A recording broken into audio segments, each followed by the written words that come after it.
Hi, welcome back guys. This is your friend, the MHA What If with another fanfiction.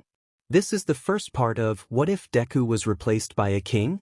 All credits for this video go to their respective authors, so please support the real author. Check out the link in the description for more details. Please give this video a like and subscribe to the channel if you want more videos like this. Now let's get into the fanfic. He woke up on a bed of flowers. Getting to his feet, he felt his eyes with confusion as he looked around the place. He thumbed the mask on his face and inhaled softly, basking in the comforting smell of the worn leather that he had abandoned for a construct of blood and bones. The flowers had already wilted. There was nothing but pillars reaching into infinity and quiet sobbing. Pushing his panic down, he followed the small sound, watching the desolate surroundings as he did so. He could feel eyes on him, eyes belonging to things, not people. Things that radiated death and decay, fire and fury, the promise of misery and agony. And yet he encompassed all those and more. He did not fear those hiding in the shadows. There was nothing to be feared from those who would not show themselves. His fingers brushed against the blades in his cloak, running along their edges. Still, he was ready for them. He wouldn't have lived so long without being a little cautious. Finally reaching the source of the noise, he found a small child, with hair an odd, striking green, face buried into his hands. A pang of pity made him walk up to the kid and tap him lightly on his shoulder. The boy removed his hands, showcasing eyes a startling emerald, wet with tears and eerily cold. Despite the intensity of the color, his eyes remained dull and lifeless, almost like a shadow. The eyes of someone too old for their age, who had seen too much of the world. One who understood that the world was cruel and unfair. He would know. It was the reason he couldn't bear to look in a mirror anymore without smashing it to pieces. "What happened to you?" he murmured softly, squeezing the child's hands softly in reassurance. Unfortunately, the action just made the boy burst into tears again, almost as if his tear ducts were waterfalls behind dams. Sighing softly, he let the kid bury his face into his chest, tears drenching the material in seconds. After a few minutes of this, a slow clapping made the boy stop crying, both individuals turning towards the sound. Two childlike figures sat at either end of a chessboard, a board constantly moving and shifting, comprised of several floating layers. An attempt to look at their faces conveyed a sense of wrongness, so he focused on the board instead. While it looked like a normal chessboard, it had far too many pieces on it, constantly crumbling and reforming into different structures and shapes. Fascinated, he watched the pieces until one of the figures cleared their throat. "HLOPIEC. Pieces?" he asked, hand moving to the weapons he concealed on his body. However, with a simple wave, his hand felt leaden and useless, as if gravity had increased abruptly. He stopped his actions, limbs immediately feeling much lighter. WHALCWOUDWECLYOU ARETGONSWHO singlet WE REYOURFATE YORDESTUNY.WRE INSUNTAL. While that's nice and all, why am I here? Why is this kid here? His snark had not diminished over the years. One might argue that he had gotten more bold, and a flash of blonde hair from the depths of his mind almost made him flinch. The other figure chuckled, a sound that reminded him of computer glitches and torn throats, made from the screams of those lost on the battlefield. A snap of the fingers led to images flashing before his eyes, ones containing the child he held and his story. MIDYAIZUKU, WGMANPLNSOR. HIM.UDGISTOOWK, WLOO. KDFORSOMMSTINVAR, WFOUND, YOU, YOUWILTHISPLAC. Take his place, you say? You subject a child to torture, ever since he turned 4, watched him be beaten down and stand up over and over and say that he is too weak? He felt his senses sharpen as his one visible eye widened with anger. He had spent a lifetime distancing himself from his persona. But to see a child, so young and so broken, so much like me, made every personality he had once wielded or hid behind roar with barely restrained anger. INANORTIME, HEWOULDHESURVIV. ed.hisstoiwoldhesfie. Dus nitsijisot teach attimw. ECICWHATISANWHATISNT, YO. UWILLTHISPLA. He felt an oppressing presence weigh down on him, attacking his spirit and essence. It almost made him reminisce about Jason, for how the two had inflicted pain on him was almost the same, and the darker part of him pointed out that it hadn't ended well for his first tormentor. Judging from the whimpering, the kid, Midoriya Izuku, his brain supplied, felt it too. It's all right, mister. I don't know who you are, but you seem like a nice person. I don't know how you died, but everyone deserves a second chance. Midoriya Izuku looked up at him with a wobbly smile, kindness and self-depreciation in his eyes. He felt his heart clench. Too familiar. It was hard enough keeping a calm mask without a younger, green-haired version of himself repeating the same words he had once told himself a lifetime ago, curled up in a ball and wishing the ground would swallow him like his tears. Kid, this is your life. You sure you want to give it to a stranger? What life did I have? I was bullied, not even mom believed in me. If I had to choose, I would choose death over that world. I don't want to live in such a wrong world. Midoriya Izuku continued smiling, though it frayed at the edges, tears welling up in his eyes. Something that resembled the last piece of his soul fractured alongside that smile. That awful smile.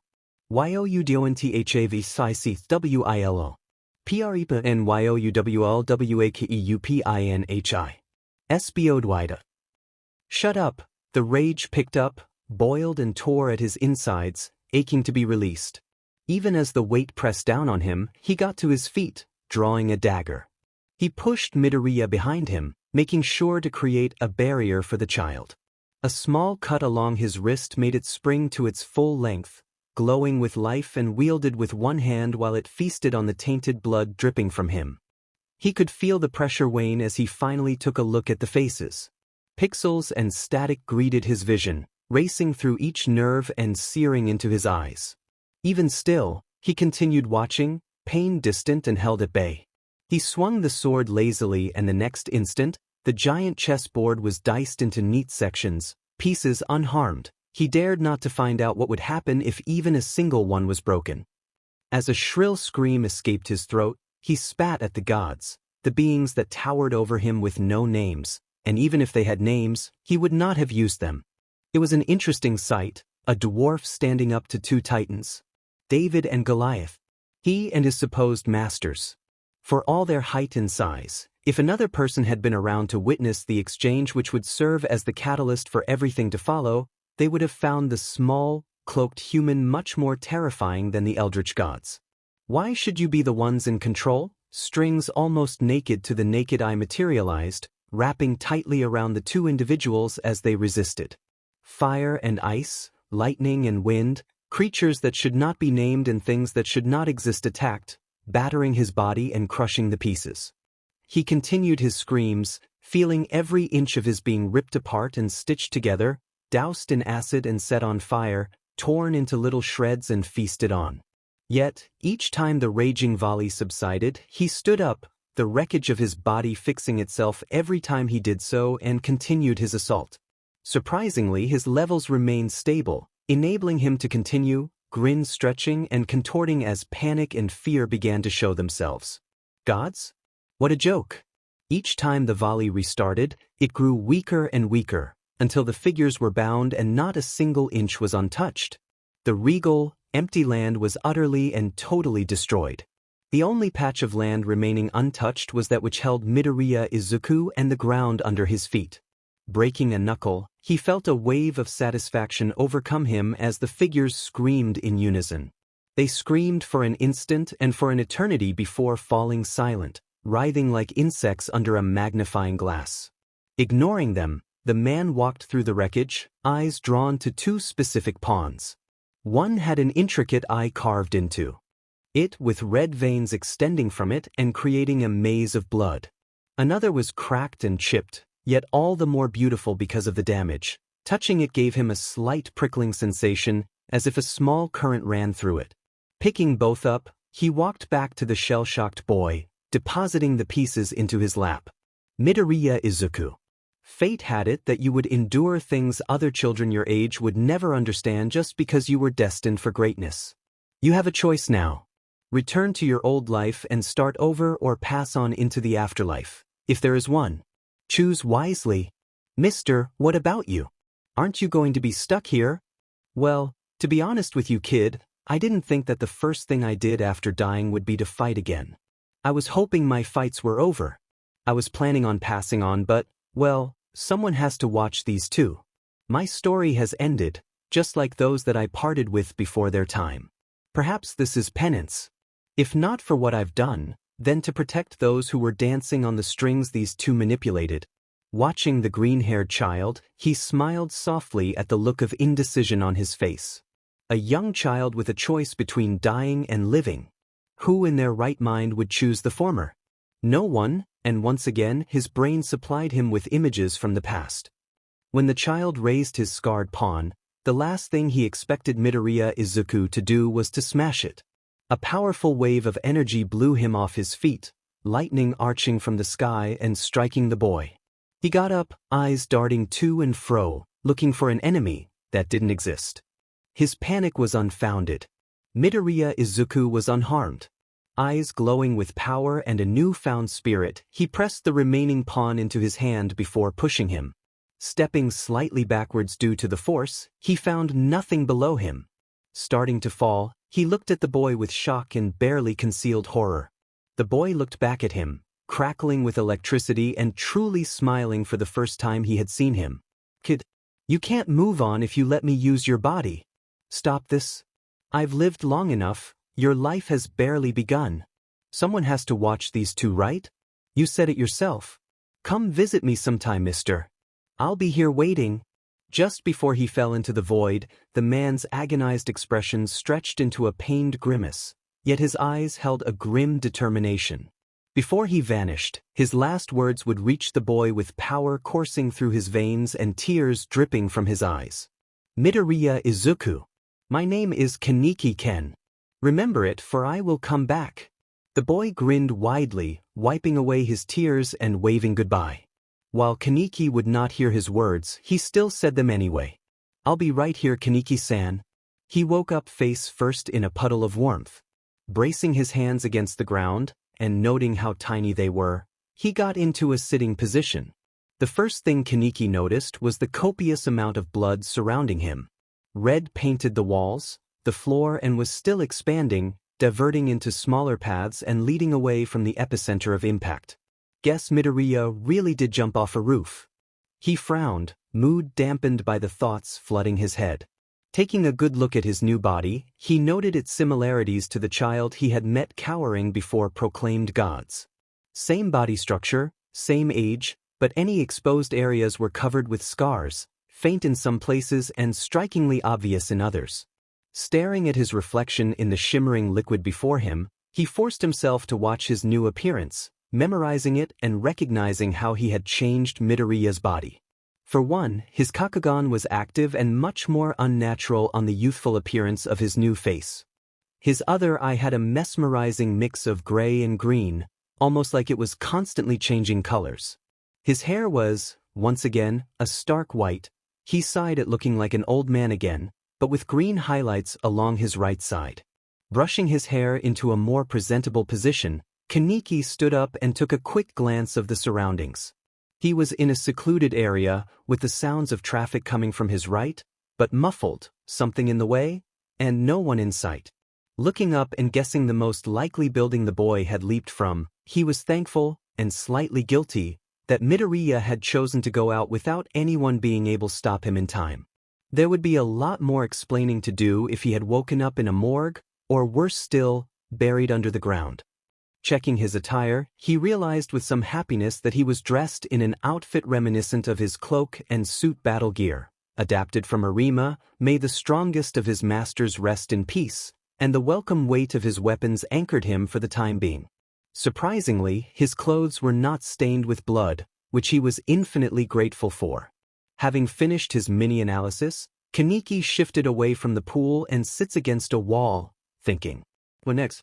From what he remembered from the memories helpfully shown to him, stop downgrading, they were forcefully downloaded into your mind. Midoriya Izuku still had a mother, she didn't care, she would be better off without him, and that was about it actually. Depressing much? Kaneki forced himself to screen through them once more, faster but with added precision. Childhood friend, no, bully now, father, missing, probably hated his quirkless son, schoolmates, bullies or bystanders, there were no in-betweens, any friends in general, no, nada, zilch. If Midoriya Izuku just disappeared off the face of the earth, no one would care. He snapped a knuckle. This world was terrible. The population was separated according to the strong and weak, yet a weak or useless quirk was still considered better than being quirkless. He would never understand humans, you were once human/not anymore, and their need to oppress. It was just nauseating. Heroes and villains fought with little to no regard for casualties or damage done to structures. Endeavor, the number 2 hero? He would have to look into that, because they weren't saving the day. Vigilantes, people who used their quirks unlawfully, did less damage than them and saved more lives. Underground heroes were interesting to note, for they did not do it for the fame and stuck to more discreet tactics. He would have to watch out for them. Smiling bitterly, he mentally apologized to the kind boy which had laid down his chances just to give him a retry at a better life. Kid, I won't be able to continue living like you did. It's time for Midoriya Izuku to disappear. No one saw the inhuman clad in a child's skin exit the alley, melting into the crowd and vanishing without a trace. A few hours later, the smell of blood, rotting blood, attracted curious passers-by, which then led to the police surrounding the scene. After a couple of tests and calls, Midoriya Inko received the news that her son was dead. Too numb to cry, she put down the phone and sat on her couch, wondering what she could have done differently. No body was found, the police ruled it as a villain attack. No one noticed just another face in the crowd, a small child with odd clothes and a sad smile. No one would know what changes he would bring in the future. The world trembled. Aizawa Shota, otherwise known as the underground hero Eraserhead, didn't know what to think of the new killer haunting the city. They didn't have an accurate description of them, don't even know their gender, due to the lack of survivors after the killings. While some did witness the murders happening, interestingly, mostly people about to get harmed by the soon-to-be corpses, they described the serial killer as a small child with a hood obscuring her face. The bodies were always cut up neatly, with almost surgical precision, and frighteningly, parts would always end up missing. The police had drawn the conclusion that Spectre, affectionately dubbed by those poor saps that had been stuck with their case for months, was a thrill killer which either dealt with organ trade or indulged in cannibalism. Neither one appealed to him. A person helping out the black market organ trade was stained with blood, and a cannibal couldn't even be considered human. He wasn't just being biased. Nope. He wasn't grumpy because he had been staking out Spectre's regular killing grounds for a week already. He wasn't angry about getting even lesser sleep than normal. Hisashi still thought he was insane after downing 5 Red Bulls one after the other. No, Eraserhead was not a bitter person. He was a completely rational and logical person who did not want to personally beat up the individual that had cost him his free time for ages. Yes, Aizawa Shota was a forgiving person. That didn't mean the image of Spectre getting cuffed and taken away did not make him grin. Leaping over the gap between 2 rooftops and glancing down to see a white-haired child look up at him with confusion, he wondered if he would ever get to see the killer in action. Not that he wanted the death count to get higher, but just out of simple curiosity. To remain undetected until it was too late indicated a stealth-based quirk or training, but the swiftness at which victims were dismembered lead to the conclusion of a speed quirk. In either case, Spectre would need the necessary training to complete his image, speed, stealth and lethality, a dangerous combo even if they stayed as they were, even worse if they were to turn to villainy, because surely someone couldn't be that lucky to have a quirk that encompassed all that. That wasn't possible. Eraserhead stopped to pull a knife out of a petty thug's hand and disable him with his scarf. He really needed to end his shift soon. Having that many unconscious criminals lying around the place would be bad if they all woke up, before stopping to take off his goggles and add eye drops to his already bloodshot eyes. Having insomnia and a quirk that required extensive use of his eyes did not go well with a lack of sleep at all. Blinking them furiously, he strapped his goggles back on just in time to hear an ear-splitting scream ring out from behind him. Whirling around, he ran back the way he came, footing precise and efficient, perks of adapting quickly to familiar terrain, and traced the bursts of sound to an alley between two buildings. Choosing to leap down instead of taking the cautious route, every second counts. Never forget. He lands softly and takes in the situation as fast as he can, and shoves down the horror and disgust that immediately rises up in him. White-haired kid from before. Chance of being Spectre. Can't see face back turned. Tossing small object up and down, is that an eye? Man slumped against wall next to him. His head. Where is his head? A boy, looks 11, black hair and jagged teeth, on the ground. Man is missing an arm. Boy looks shocked but fine. White-haired kid. Attire is a mixture of dark colors that makes him seem like part of the surroundings. Camouflage quirk. White hair tugs hood on. Probability of being Spectre has increased. Move now before he escapes or turns around. Move. Aizawa wonders if he's disassociating as he darts towards the hooded child, scarf ready and already reaching for hypothetical Spectre.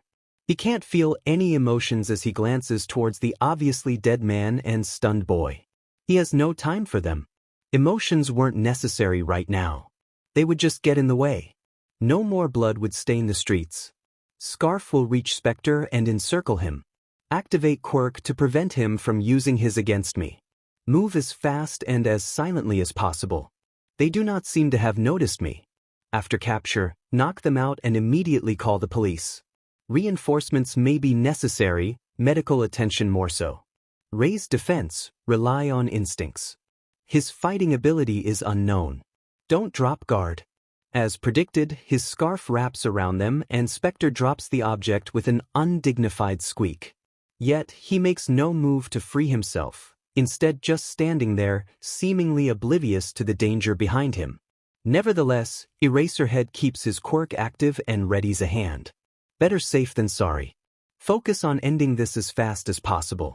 Yet, just before his strike reaches the unprotected neck of Spectre, who still has their back turned, they move. His scarf, held taut, gives way almost instantly, not possible. Should be able to withstand regular human strength. They can't use their quirk, and they grab his wrist. Trying to wrench it back, Aizawa notes with rising panic that he cannot break Spectre's grip. Then, with a sudden twist and pull, he is sent flying into the wall the dead man was leaning against. Coughing at the sudden impact, he absorbed as much of it as possible, still hurts a ton. Aizawa lands on his feet and lunges at the figure, still with their back turned to him. While his strike connects, followed by a follow-up kick, he almost curses at the lack of response, almost like he was hitting a wall. And then, twisting their neck more than what should be humanly possible, the hooded killer looked at him. One eye, glowing, pulsing red and black, stared at him blankly with just a hint of malice and something he couldn't put his finger on. The lower half of Spectre's face was concealed by a black mask, with an eye patch over their right eye. The mouth portion of the mask consisted of a pair of bared teeth and gaping gums, with bolts screwed into the sides of the jaw section, creating an eerie spectacle. Despite himself, Aizawa felt a chill run down his spine and his well-refined instincts screamed for him to run identify retreat from Thebeast, and he backtracked to what felt like a safe distance. Despite that, the feeling of being looked down upon by a hunter still stuck to him. One part of him wished that he had called reinforcements in before this had happened. Another part, the part that clawed and screamed at his insides with fear, disagreed with the notion. Usually they don't get close enough to touch me. You must be a new one. What's your name? A soft and slightly amused voice breaks the silence, making Aizawa blink in surprise. There was no attempt at disguising the voice of a child. Spectre sounded like he was barely in his teens, a sharp contrast from the disturbing lack of emotion in his uncovered eye and the man he had just killed. In a corner of his mind, he realized where the man's head had gone. Kersplat against the wall. Who I am and what my name is none of your business, Spectre. I don't need to respond to a killer. The snappage comeback had Spectre's one eye widen in surprise, then return to normal in a matter of seconds. Somehow, he can tell that they are amused. Strange that a person who's almost 90% covered in clothing seemed to wear their heart upon their sleeve, if they even had a heart. Interesting. I'll find out eventually. Anyway, congrats on being the first to interest me long enough to have a chat. Because of that, I'll give you 3 questions. I'll answer them truthfully. No lies. I swear on that. Your time limit lasts until I get bored or irritated. Now that he has a chance to stop and think about it, Spectre seems more and more like a child playing a game. Each action a decision that is carefully thought out and checked, but still prone to random impulses. Forsaking their identity just because someone interested them? Indicated arrogance, which wasn't without basis considering the strength and power that tiny body held. He would be able to exploit that somehow, something to remember, his brain whispered. Watching the hooded, masked child tap their fingers impatiently, Aizawa sped up his thought process and asked his first question. I presume you are a cannibal. Why do you hunt down people, blinking or winking? Spectre tapped their chin thoughtfully and appeared to be pondering the answer, but replied without a hint of doubt in their voice. It's more out of necessity than fun. I just thought that it would be better to clean the streets of scum. Like this guy here, they paused to kick the corpse savagely, drawing out a squeak from the boy still on the ground and a glare from Aizawa. He had a quirk that let him break down complex things into the components that make it. He was going to disassemble the kid and sell his organs or something. I was in the area, so I stopped him. Seems like this cannibal still has a sense of morality, no matter how distorted it is. Out of necessity? Does their quirk require human flesh? Does Spectre require cannibalizing to survive? That doesn't give you the right to decide who lives and dies, Spectre. Eraserhead snapped at the childish way of thinking, ire burning in his chest. A chuckle bubbled slowly from the cannibal, demeanor relaxed despite the unheard accusation. Murder. I'll be nice, so that wasn't a question. Phrasing a question as a statement to taunt me? Don't underestimate me, sir. However, I'll indulge in your curiosity. Everyone has a choice. Depending on the choices you make, you adapt and change. Man makes choices, but choices make the man. In the end, we are only the sum of our actions. If you kill, expect to get killed. That's how the world works. Karma always comes back around. I chose to kill him, but it was he who chose to give in to greed. He couldn't have become a demolitions expert. Hell, even being a hero would have been excellent with a quirk like that. Cause and effect. Don't shoot the messenger, just great. The twisted human-eating psycho has logic rivaling that of Nedu. I can't deny his points. Ignoring the complex argument brought up in about, 5 seconds, Aizawa continues with his questions. What are you? How many quirks do you have? He can feel the grin stretching under that unsettling mask as the vigilante/killer twirls in a circle and laughs as if they know a secret that would shatter his perceptions of the world. They don't write. What a waste of 2 questions. I'll answer the second one first. I am quirkless. From the look on your face, you think that's impossible, right? Tough luck, but it's true. 100% true. No, that's not possible.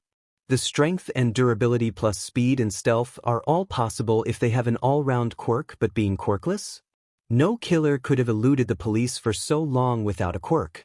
No, Spectre must be lying. He ignores the tiny voice telling him that he's being delusional. And as for what I am, already written me off as not human? And do you really want to know? The answer to that is probably yes, but to avoid any complications, I'll try to summarize my points. Eraserhead-san. Aizawa's breath catches in his throat. They know. They can't possibly know. How do they know? The quirk question gave you away. As did your hair. You should probably tie that down, by the way. Well, your time is up, Eraserhead-san. Nice name, by the way. He blinks and the hooded oddity disappears from view. A sudden flare of pain is the last thing he feels before darkness overtakes his senses. He wakes up lying in a hospital bed with Hizashi and Namuri fussing over him. After the doctors run their checks, miraculously he is completely fine except for a headache. He is passed a note that Hizashi says was found stuck to your face. Borrowing a phone, he calls Principal Nedu while reading the note, feeling a sense of dread encompass him as the principal picks up with a chirpy hello. Nedu, we have a problem. It's that new killer specter. He says. Aizawa hesitates before continuing. He says that he isn't human. Hi Eraserhead-san. It was nice talking to you. You'll be seeing me very soon, maybe even teaching me in the future, wouldn't that be fun? So here are some parting words. I'm male. 2. I may look like a child, but I'm not. 3. You're right. I'm not human. I'm a monster. Have a nice day. Asterisk. Pidatus. Spectre is a nice name, give the people who came up with it some love from me. Pages S. Your friends seem nice, they care about you a lot. So don't die. Spectre, or eye patch, but don't give that name out freely.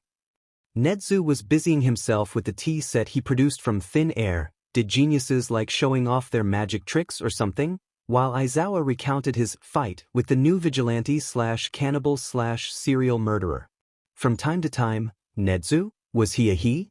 And it would ask seemingly odd questions, the strangest being Spectre's exact wording of his answers and his reactions to accusations. As Aizawa provided the answers, Nedu chuckled and muttered under his breath, which creeped him out to no end.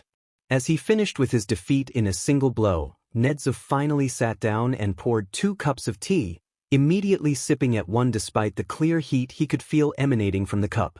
Humming a strange tune, the principal watched Aizawa with an unreadable, beady stare that reminded him of the same stare Spectre had projected when taunting him, and that irked him more than he cared to admit. Now I've heard your account of your own fight. Interesting but also too plain, too little bias included for a personal account at the same time. What do you really think of Spectre? Aizawa could feel the change in the atmosphere almost immediately. Before, Principal Nedu was still using his "I'm a funny genius, but this genius is crazier than you think" persona. His eyes were glinting like he had found some new puzzle to solve, some new criminal to break. Wonder if this is how Satan really looks like. Hesitating for just a moment, then feeling sorry for the poor inhuman who had caught his attention, he answered the question. From his fighting style, I can tell that he has experience. I read the police reports on the body I found. The man's head was pretty much gone, but they could only find one cause of death, from a single blow. That indicated a strength augmentation quirk, but he was still able to break my capture weapon easily despite my quirk being activated, so it may contain some mutative element. What mutation I cannot confirm. It is more likely that he has a mutation, multi-purpose quirk, which would explain his speed, strength, and odd eye. However, judging from the message he left me and his answer to my question, Nedu watched him impassively, blinking ever so slightly from time to time. He states that he is quirkless, but implies he isn't human. With his cannibalistic tendencies, there's a high chance he is some biological experiment that escaped and is currently on the run. Nedu grinned at that, tea forgotten and a manic glint in his eyes. Nodding, he considered Aizawa's words before speaking. Those were the conclusions I came to when his name first came to my attention. Good observations based on his appearance and elusiveness, but still flawed ones.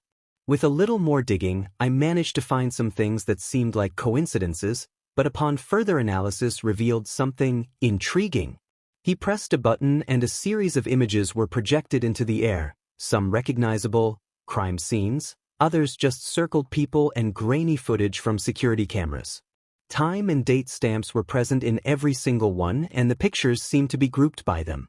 Whether intentional or otherwise, Spectre has set a pattern for himself. He shows up to kill people about to harm or kill others. With your words on his philosophy, I can tell that he's been following it ever since he started. Despite the fact that he is almost certainly a cannibal, he only takes parts from the people he kills, which shows a remarkable amount of self-control. Furthermore, he only kills the perpetrators and leaves the victims unharmed, hinting at a moral code. He usually kills once a month, but after particularly violent attacks with a death count higher than 2 for each one, he disappears and only shows up after a few months. So, human flesh is most likely his only source of food and he does not require much of it or he is restraining himself to the bare minimum. Spectre attacks at night, each attack usually occurring in a dark or secluded place and all of them happening within a 50-meter radius of each other. The pit in Aizawa's stomach grows as the information fits together. Spectre patrols and kills. How did no one notice that? I'm under the impression that the police still think he's a deranged killer and have chalked it all up to random circumstance.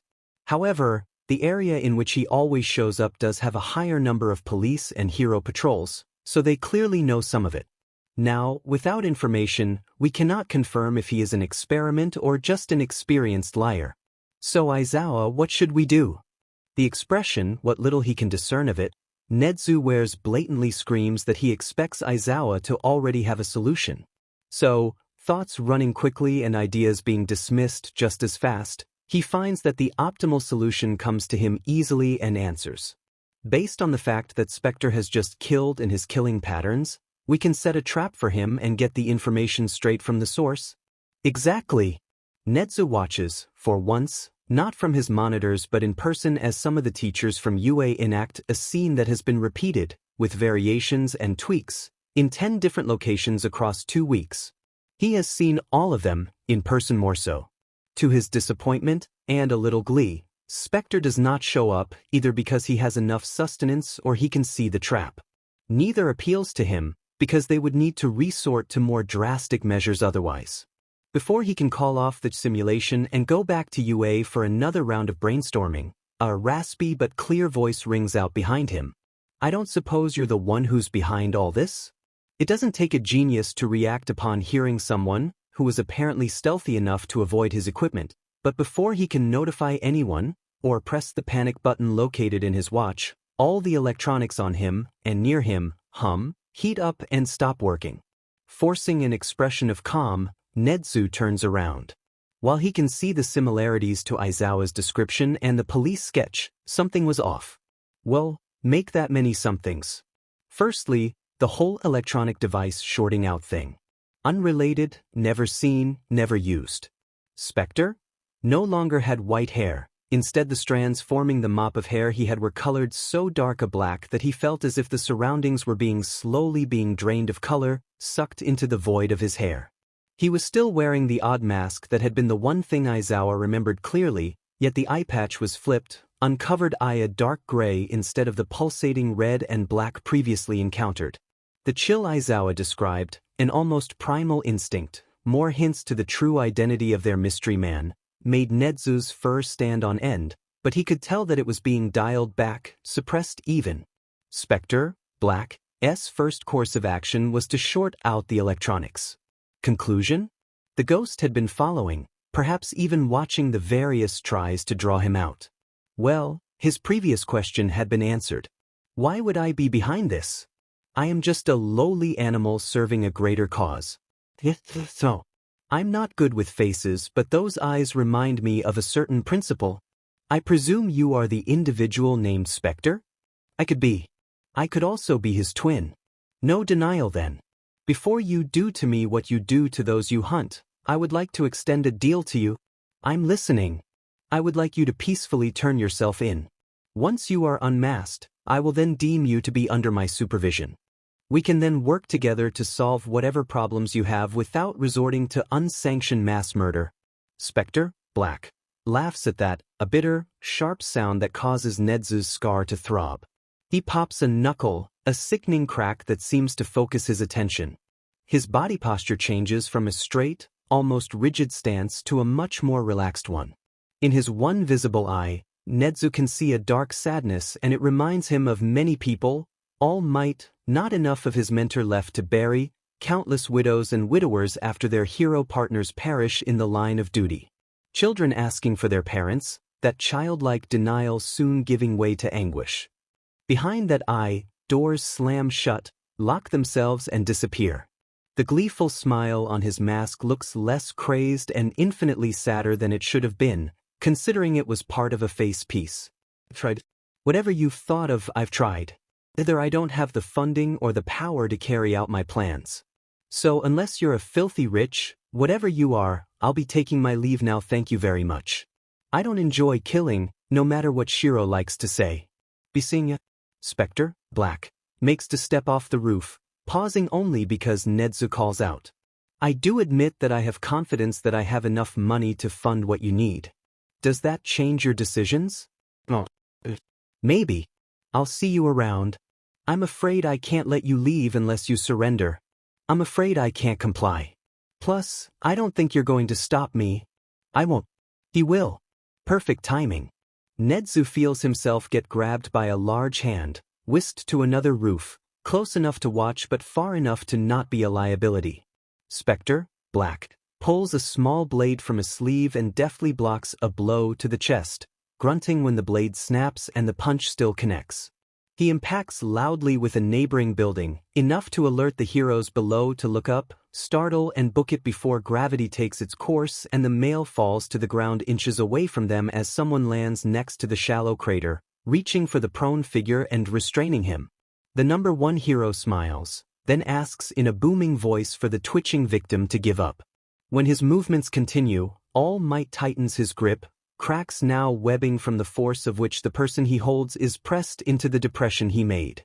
Nedu reaches for his spare communicator, undamaged because it was never turned on, and starts to call for assistance in capturing the killer when a sudden flare of murderous intent makes him pause.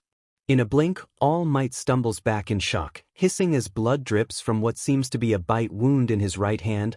How did he bite someone who was pressing his face into the ground? And Spectre, black, rises to his feet and draws another knife.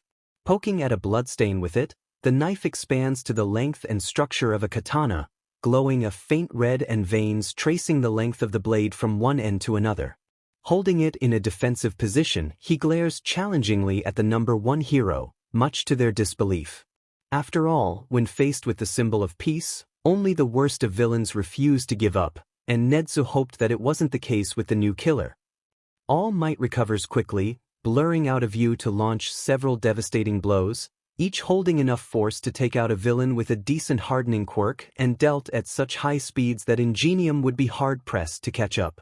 Which was the reason why the two individuals, one watching the fight and the other in it, froze when each hit dished out was either taken without flinching or deflected to collide with the wall behind him, a far cry from how the blade Spectre, black, had originally used had snapped with the first punch and sent him flying into a wall.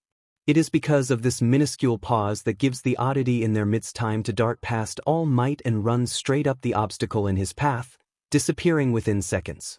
Nedu calls for backup even as All Might turns to chase the Spectre, only to stop when the blade in his side extends and expands, impaling him like meat on a skewer. He retches blood and breaks the two ends of the weapon, leaving the part in him inside to avoid causing more damage. He still makes to go after the escapee, but then he flinches and dodges as strings, unseen until now, reach for him and stab into stone when they miss, cracking concrete and making a mess of the surroundings. Even as he recovers, the strings resume their attack, chasing him like missiles seeking a target.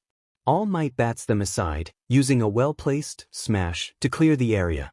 When he is done, more heroes have arrived and force him to stop trying to go after his target. Eraserhead and two other heroes take up the search, leaping gracefully and vanishing quickly. All Might coughs more blood and turns to look at Nedu, who looks back just as confused. He would need to update his file. Case File 147.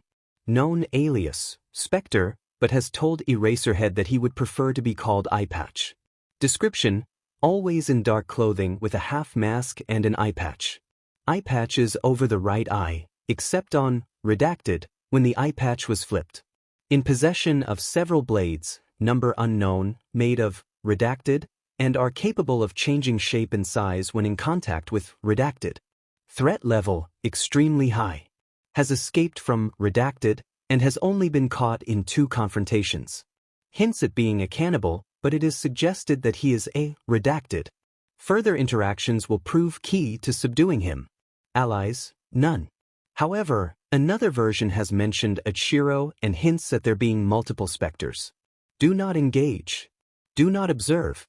If necessary, keep distance of at least 10 m between target and yourself. Yagi Tashinori, known to all as the symbol of peace, wondered where he went wrong when subduing the vigilante.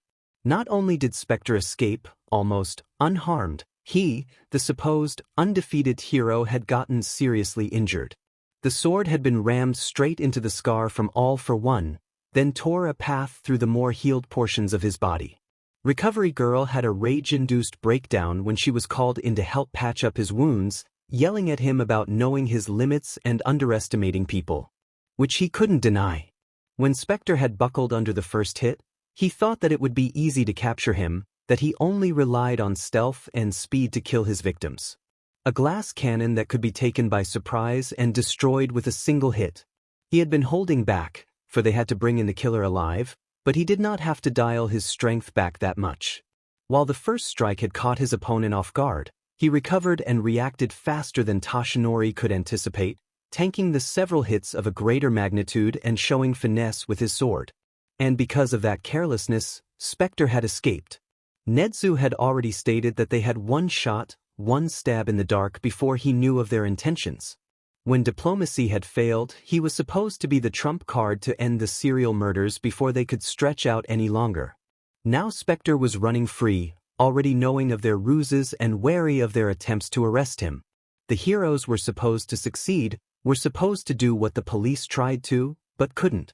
So why had one lone boy, he looked like a child, skin soft and eyes free of the haunted look he saw in the mirror every morning, until Nedu had offered to help him, managed to outplay a genius, overpower a behemoth and outmaneuver several of the best underground heroes Nedu had at his disposal? The question had taken up much of his spare time, consuming his thoughts and leaving him sleepless for many nights. He still didn't have an answer for it. The boy, what else could he be? Himself lurked in his dreams, dreams in which all might wasn't fast enough to stop him, or ones where his face morphed and shifted into that of his greatest enemy, mocking him from beyond the grave. He shivered despite himself, wincing when the motion caused his new injuries to twinge and his non-existent stomach to churn. The feeling he had gotten from Spectre was almost identical to that of the one he had gotten from that man. An unstoppable force that crushed everything in its way, no matter what. Toshinori stared at the thick stack of papers in front of him, loath to read them, and by the expressions of the others, they were thinking the same, while Nedu sipped his tea and watched them with an unreadable face. Sighing, he picked up the first paper, a sketch of their mystery man based on what glimpses had been caught of him and another of Spectre, Black, next to it. Underneath were some descriptions of the serial killer and some pictures of the bodies he left behind. Well, he couldn't call them bodies considering that the only things left were usually just an arm or a head, minus the exception that Eraserhead had found, which was missing its vital organs and several appendages, but mostly intact. Skimming over the rest briefly, considering that they were mostly just annotated images and the testimonies of various heroes and civilians that had encountered him over the months that he had appeared. All in all, he could only summarize a few things about Spectre, which were all written in the conclusion of the papers. His gender, his agenda, his weapons, and his supposed quirkless status. Now that most of you have seen the analysis on our new problem done by the joint operation between the police force and some of our heroes, I'd like to start this discussion off with a question. What do we know about Spectre? Naturally, Nedu was the one to kickstart the talking, having been the one to hold it in the first place. Spectre is a killer, plain and simple. What makes him stand out is the fact that he targets criminals and never leaves his victims intact. Even so, that doesn't make him unique. A man with startling green eyes, black hair with white strands drawing an interesting network across his head, was the second to speak, hands fiddling with a small contraption while flipping through the documents everyone had gotten. Upon getting judging stares from those who had shifted their attention, and the hero sitting next to him nudging not too gently, the man pocketed the object, smiling awkwardly while his now free hands went to adjusting his sleeves and tie. Looking from face to face, his expressions shifted from embarrassment to confusion, then finally to understanding. Hands stilling, his smile dissipated and his posture seemed to harden. What makes a killer stand out is the way they kill, or perhaps the people they kill. They have different motivations and mindsets, but one thing always stays the same. They stick to their game plan unless forced to change it. There isn't much of a difference when you check Spectre against the psychology of past serial killers. Seemingly finished, though raising more questions with his explanation, the plain-looking man uncurled his hands and went back to the device that had reappeared on the table sometime during his talk, ignoring the murmuring and clearly irritated people watching him as he worked. Toshinori looked to Nedu, who answered the unspoken question before Eraserhead could strangle the man, judging from the levitating bundle of scarves and 2 other heroes trying to calm him down. This is Gingi Yuki, the criminal profiler we had starred on Spectre ever since it was confirmed that there was a serial killer. He specializes in the mentally insane, and his predictions have always been correct in the 5 years since he started. Now Gingi, since you've already provided your thoughts, why not make them easier for everyone to understand? They can figure it out? He watched as the last thread of Patience Eraserhead had snapped. He could almost hear it, and his friends stopped restraining him as his capture weapons wrapped around the distracted man, earning a muffled curse and causing Gingi to drop the device into his lap while a screwdriver clattered onto the table. Just because you think you're better than anyone at this doesn't mean that you should interfere with the investigation progress. I don't care how good you are at your job. You will explain what you meant so that we can continue, capiche? Gingi sighed, shrugged and picked up the box in his lap, placing it on the capture weapons. As they made contact, several small saw blades made themselves present and cut through the scarf-like objects in a few seconds, stopping when he was free of his bindings. Tossing the remnants back to a now speechless Eraserhead, he looked round the room with a bored expression. Anyone else want to try? No? Right then. Let me explain, since one of you kindly asked for clarification. Serial killers have a desire to be found, to be famous, to have attention directed at them. Rather narcissistic, actually. While Spectre had gone against this trait for the past year? It's a year by now, right? Anyways, Spectre is slipping. He first got spotted by Eraserhead over there, then let him know more about himself than the police and heroes had gotten so far, and went as far as to leave a note. Shortly after that, he shows up to challenge Nedu and, wait, is this confidential? Sharing another look. With Toshinori and Eraserhead, Nedu gave Gingi a nod. The gray-haired man looked at Nedu, and his eyes flickered a little too quickly across the room for All Might's taste before settling on him, and took a deep breath. Right? So, what sealed the fact that Spectre is falling back on habits that have been absent is that he tried to fight All Might. Yes, the living legend himself. Now before you all scream and shout, hear me out. He beat All Might. Not in a fair fight or anything, but when are fights fair except for competitions? He got ambushed, escaped and injured our symbol of peace. That's the problem. Having supposedly won against the strongest hero, it's likely to say that he'll be more bold this time round. 'Cause if the number 1 hero can't stop him, who can? While the room dissolved into chatter, no surprises here, he sat in his seat, the pit in his stomach, despite the lack of one, widening, and he slumped in his chair. He had let a dangerous villain escape. Even after a surprise attack and overwhelming him with strength alone, he had been beat. And if what Gingi was saying was true, then Spectre would grow braver. Who knew how many lives would be lost before they finally took him down this time? Or what if he was unbeatable? And gently placed the piece of payer he had picked up back onto the stack. Not meeting the suddenly burning gaze of Gingi, he stood up and exited quietly amongst the commotion, the urge to cough stronger than ever while self-loathing whispered into his ears and coiled around his spine. Barely making it out of the room in time, Toshinori brought a tissue to his mouth to catch the fresh blood projectiles.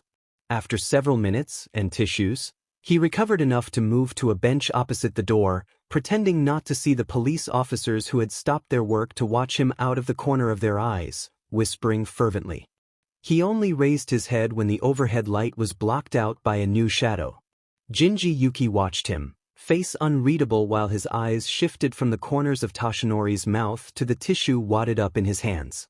After a short pause, his mouth curled into a small frown. You see a doctor for that?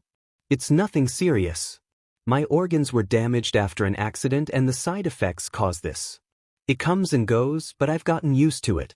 I just need to remember to carry something to wipe up the mess. I see.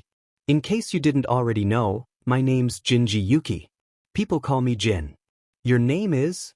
Yagi Toshinori. Pleasure to meet you. I'd say the same, but the fact that I'm here means that people are dying, so I'd rather we never met at all.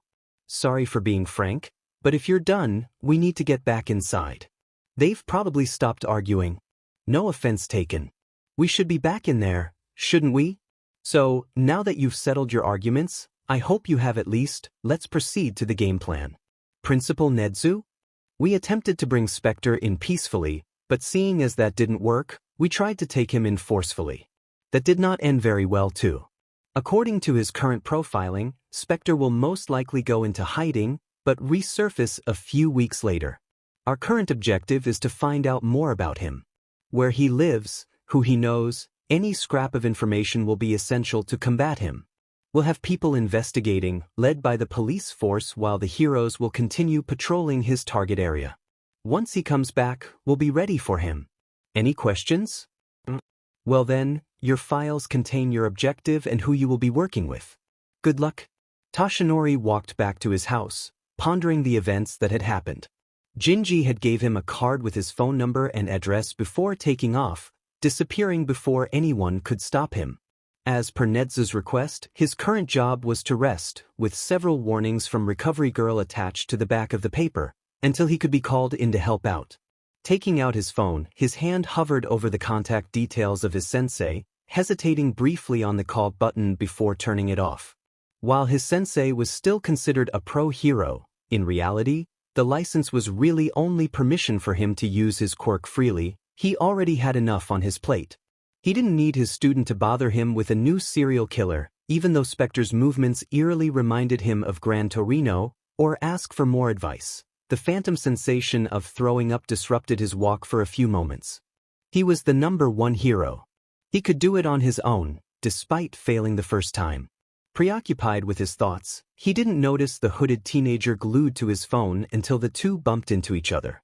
Apologizing, Toshinori bent to retrieve the phone the other had dropped. When he was going to return it, the teenager had already disappeared. Turning a full circle but not seeing him, Toshinori looked down at the phone as it chimed. A new message appeared on the lock screen and his blood froze as he read it. Dropping it into his pocket, he ducked into the nearest alleyway to transform, looking for the hooded boy, but to no avail. Cursing, he looked back at the phone while making his way to UA. The text remained, almost mocking. To Yagi Toshinori. Tread carefully.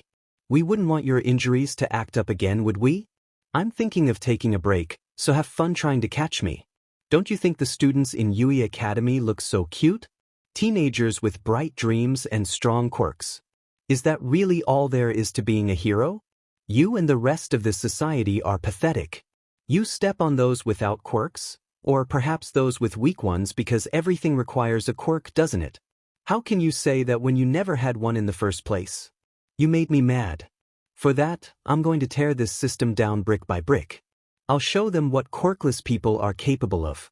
Also, what do you think about a quirkless boy applying to the most prestigious school in this country?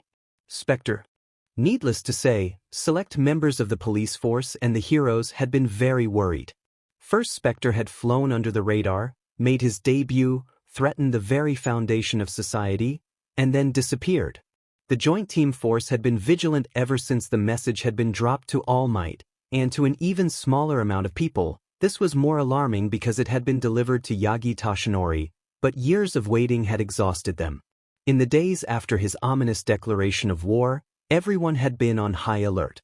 In the months afterwards, with not a single victim, or, Nedu stated darkly, not a single victim found, to increase Spectre's kill count, the men and women had begun to relax. After the first year's anniversary of Spectre's appearance and subsequent disappearance, only the most dedicated members of the task force were still working on his case. The rest had locked the memories of the masked killer in a tight box, tucked it away into the vast recesses of their empty skulls and archived the information for later use, though everyone privately thought that it would be better to never touch those files ever again, and started going back to their previous work. The government had begun cutting down on their budget. Really, everyone had stopped caring. The logical assumption was that Spectre had given up after realizing that they were willing to pull in the #1 hero himself to capture him. Naturally, everyone forgot about how he had disabled All Might in the span of a minute. And everyone refused to listen. Listen to that gut feeling telling them that Spectre wasn't done. The heroes were the ones that stayed glued to their task the longest. A commendable effort, really. But time laughs at effort. Slowly, every so slowly, the world moved on. Sometimes Yagi Toshinori would wake up in the middle of the night to see a single red eye watching him, only for it to disappear when he blinked. Sometimes Nezu's cameras would fizzle out and the last fraction of a frame they would capture would be that of a cloaked figure. Sometimes Aizawa Shoyuda would be patrolling the city and hear someone matching his pace softly and at an even pace, always staying behind him, and if he turned fast enough, he would catch something in the corner of his eye. But as the days, the weeks went by, Spectre became obsolete. New, more flashy villains showed up. Some put up a fight, others stayed elusive. No one had time left for someone who had left no trace on the world. That would change. Uraraka Ochako didn't know what to think about the kind boy who had stopped her from tripping and face-planting into the ground. It was a really nice thing to do, considering he had his nose buried in a book when she had stumbled, and he was polite about it, but the situation had gotten awkward when she had asked Church for Church name. The boy, as it turned out, to her embarrassment, had shut the book with a harsh gesture, sighed for a total of 3 seconds, then proceeded to tell her that he was a guy. Before she could apologize, he had already wished her a nice day, reopened the book, to the same page, considering he didn't flip back and forth, and speed-walked through the gates of Yua, oblivious to the stares he got while doing so. As he walked off, she hurried after his retreating back to at least get his name, only for the boy to turn round a corner and disappear. Much to her surprise, the corner he had turned into just lead to a dead end, or rather, a couple of locked doors, and as she wondered about his quirk, she noticed the time. Promptly dismissing any thoughts about the mystery guy, she did a 180-degree turn and sprinted for the assembly area. Making it on time, barely, she slipped into her assigned seat and began listening to the briefing before the examination, which unsurprisingly but still exciting, was facilitated by ProHeroes. Leafing through the convenient pamphlet about the various villain types, and already estimating how many she could take down, her thoughts were interrupted by a loud, blue-haired teenager standing up and asking questions at full volume.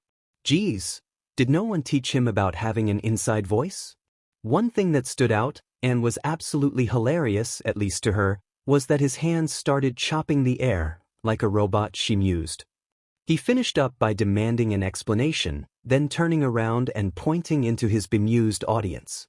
And as for you, do you realize that you have been muttering for the past 5 minutes? Apologize to those that were disturbed by you. Heads turned to track his finger, gazes landing on a girl, boy, Uraraka corrected herself, who looked up to meet their eyes. Pencil spinning lazily in one hand, his expression changed from confused to irritation in a matter of seconds. His pencil slowed to a stop, then an awkward silence enveloped the hall. The blue-haired boy waited expectantly, the green-haired boy deadpanned at the stares of countless UA applicants, and Uraraka watched curiously, wondering what he would do.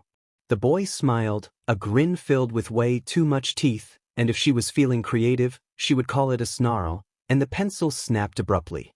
The sharp sound made everyone in the room do a collective flinch, before the majority of the teenagers turned away from the green-haired weirdo, and present Mike chuckled before nervously continuing by explaining why exactly there were 4 types of robots.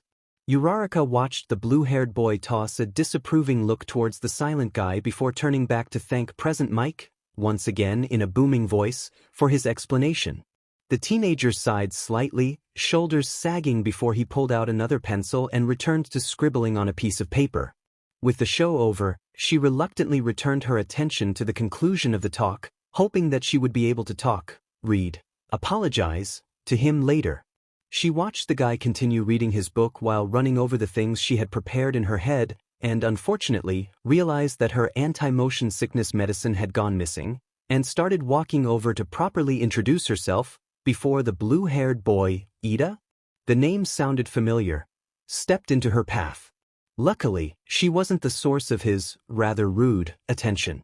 Excuse me, but I would like you to apologize for your behavior earlier. It's you. It isn't nice to demand things from other people, you know? Uraraka shivered at the cold gaze of the green-haired side of the conversation, his book once again transitioning from open to shut before she could notice his hands move. While I am demanding something from you, I have a good reason to do so. Your muttering disrupted the attention of several other people, and that rudeness is inexcusable. Oh really? So you're saying that I disturb people? But what if I told you that you were the one doing the disturbing? You lack proper attention of your surroundings. You were the one that held everyone up just to shout at me and demand an explanation. You can act self-righteous, pretend you were doing the right things, but I'm not the one in the wrong here. So back off. Before I make you. Ida spluttered and Uraraka snickered quietly, slightly unnerved by the steel in his voice. My fault? This is outrageous. I would think dash. In the span of a few seconds, Greenie had dropped the book, pulled a gun out of his pocket and cocked it against Ida's temple. Not looking behind him, he caught the book before it hit the ground and smiled dimly at the shocked look on Ida's face. In a voice devoid of emotion, yet brimming with an undercurrent of danger, he spoke. No, you don't really think at all, from what I can see. Now back off. I'd hate to remove what little remains of your intellect. Before Uraraka or Ida could react, he holstered the weapon, put the book away and sprinted for the fake city. They watched him, confused, only to see him pass the starting line just as Present Mike hollered for the test to begin. Shaking themselves out of their stupor, the duo and the other remaining contestants took off after the green-haired blot in the distance, only to pause when the first villains came into view. And unfortunately for them, the gun-toting teenager didn't have the same reservations. With a deranged grin only visible to the cameras installed around the fake city, he pulled out the same pistol and another copy of it, from earlier, pointed each one at a robot and pulled the triggers. All Might watched, struggling to keep his smile as his eyes followed the tiny bullets to their destination.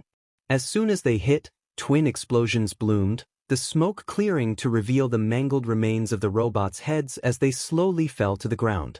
Nedu sent a drone to follow the teenager, just in time to watch him blur and reappear mid-leap, guns back in their holsters and a ridiculously oversized broadsword raised over his head. He swung as he fell and a three-pointer was cleaved into two misshapen halves as gravity reasserted its hold over the wielder. And as the teachers watching the cameras exclaimed their shock at the feat of inhuman strength, they heard him roar, the sound erasing their voices, and in that brief moment, All Might saw the specter. Impossible, I'm possible. Who's next? In the pin-drop silence afterwards, Gingi Yuki chuckled, a slow laugh that grew until it could compete with All Might's booming laughter. When they turned their gazes onto him, his laughter pattered away as quickly as it had come.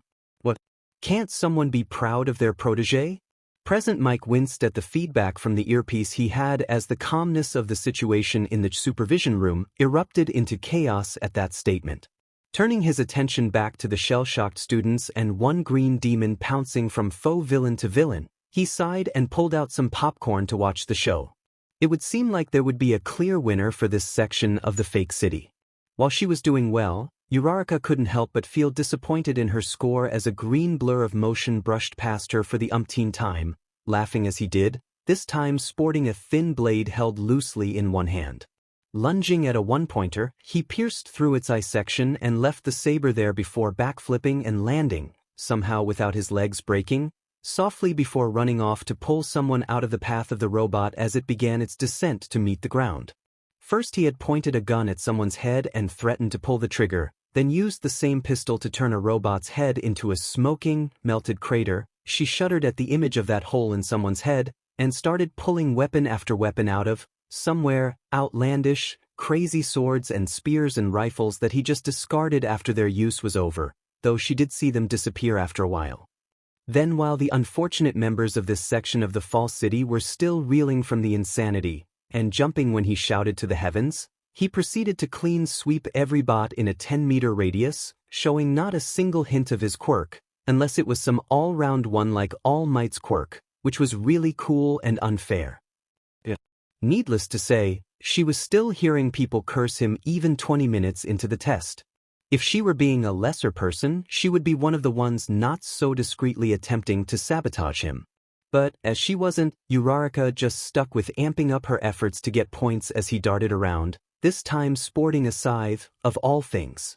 With several spins reminding her of a wheel, he tore a hole through a robot's chest with close to little effort, not even stopping to watch the resulting explosion.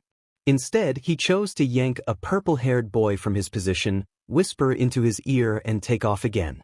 The purple, messy-haired individual gave his quickly disappearing form a baffled look, then grimaced and dashed off at a slower pace when present mic announced that there were 5 minutes left.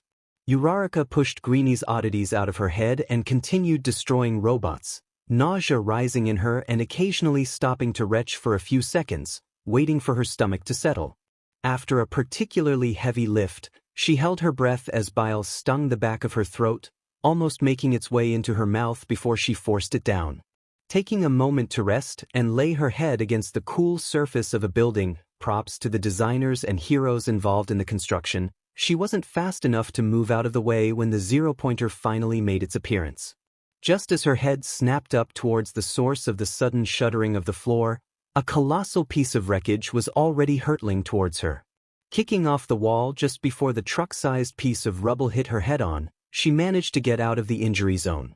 Unfortunately, it had shattered upon impact and a small piece of concrete smashed into her temple, which caused Uraraka's legs to falter in their strides long enough for a now small car-sized remnant of the original piece to hit her midsection. Screaming out in pain, she was thrown to the floor by the weight of the rubble, and felt the pressure increase on her spine as more chunks added to the pile. Uraraka attempted to squirm free, a good attempt, but unsuccessful, and only managed to scrape her skin against the rough ground. Instinctively reaching to tap one of the chunks, she froze when another surge of nausea made itself known and her hand fell back to her side limply. So dazed by the sight of the world doing a few loops, she could only stare at the other retreating applicants, not a single one sparing a glance for her predicament. A cold pit opened in her stomach. Some heroes they were. Running away, not even looking back as they tried to save their own lives. Was this really the future of heroics? These panicking teenagers, pushing each other out of the way to have a clearer path of escape?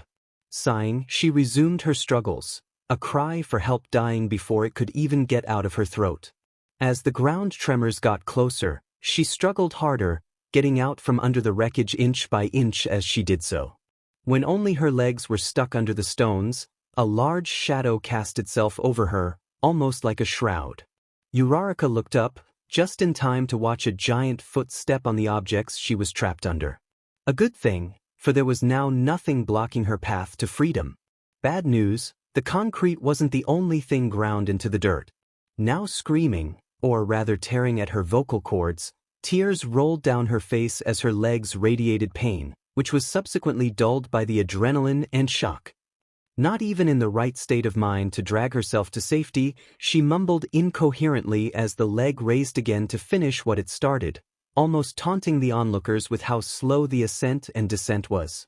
"Nedu, do something. We need to get that girl out of there. Power Loader and I are trying our best, but there's something wrong with the code. All Might, can't you go down and save her?" "Of course. I am Dash. Now, let's not be hasty. This is a test to find future heroes. What self-respecting heroes wouldn't save a damsel in distress? Are you actually serious, you psychopath? She's going to die. These teenagers have little to no training and the zero-pointers aren't supposed to be defeated. Am I the only one here that hasn't forgotten the little monster we have in the vicinity?" The heroes turned as one to deadpan at the confidence the silver-haired, cold-blooded bastard that was, unfortunately, a teacher at UA. He raised an eyebrow, then turned on the small radio he had been tinkering with, unnoticed until now. It crackled before a dull, almost dead voice was broadcasted. "I've made sure that everyone's safe, minus Uraraka-san. To tell the truth, I'm disappointed with all of them. Ikari, hurry up before she dies. Not even a thank you?" Everyone, from the students watching the zero-pointer with dread to the currently panicking heroes to the moving at high speeds, all might paused when a sudden surge of heavy killing intent filled the simulated city. Eyes trained on the tiny figure shouldering a limp, almost boneless companion. It placed the companion down next to All Might, who immediately whisked the girl off to Recovery Girl, away from the robot, which had stopped its ominous gesture to stare at him.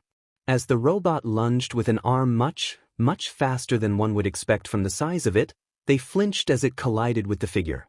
Yet, instead of limbs and organs flying everywhere, the arm shuddered before coming to a dead stop after the hit. A glint of light later, the huge fingers, then the palm, and then the arm was sliced into neat cross-sections while the figure ran up the arm and pulled out something much, much bigger than itself while ascending. Is that a rocket launcher? More like a grenade launcher, but yeah. He's loading it with a lot of explosives. Yep. Should we stop the exercise? Wait and see. A blood-curdling roar, more animal than human and much, much louder than earlier, filled the air as the figure kicked off the giant metal appendage and went airborne. Many hands slapped over their ears and more than one person felt their eardrums pop in response to the sudden noise. Then the firestorm started. The figure kicked off the shoulder of the colossal behemoth and unloaded into its face, flash after flash of light, slowly getting brighter as explosions resonated throughout the silent city. As the resulting recoil somehow propelled the figure towards its awestruck watchers, the robot slowly crumpled as molten metal cascaded around it. When the projectiles stopped and the distant figure became clearer, the user fell to the ground a few meters away from the main cluster of applicants with a thump, and face first into the tarmac. Groaning as they got to their feet and aided by the smoking weapon, which was worryingly glowing white-hot, the green-haired teenager pumped a fist into the air as the zero-pointer, now little more than a pile of scrap and liquid metal, clattered on the floor. Turning around, they revealed a face splashed with glowing embers and blood. Enthusiasm not dimmed by the disgusting look that was their face, they sported a megawatt-level grin, which was horrible to look at, considering even a few teeth were stained with blood. The radio crackled to life a second time. So, how well did I do? I'm not sure what to think about him. Which one? I know of two Tims you might be thinking of. The younger one. Well, excluding how he was flitting around like a person with a speed quirk on drugs, I think he's fine. Tell me you're not being serious right now. What's so bad about having a powerhouse enter UA? Would you prefer his potential go wasted?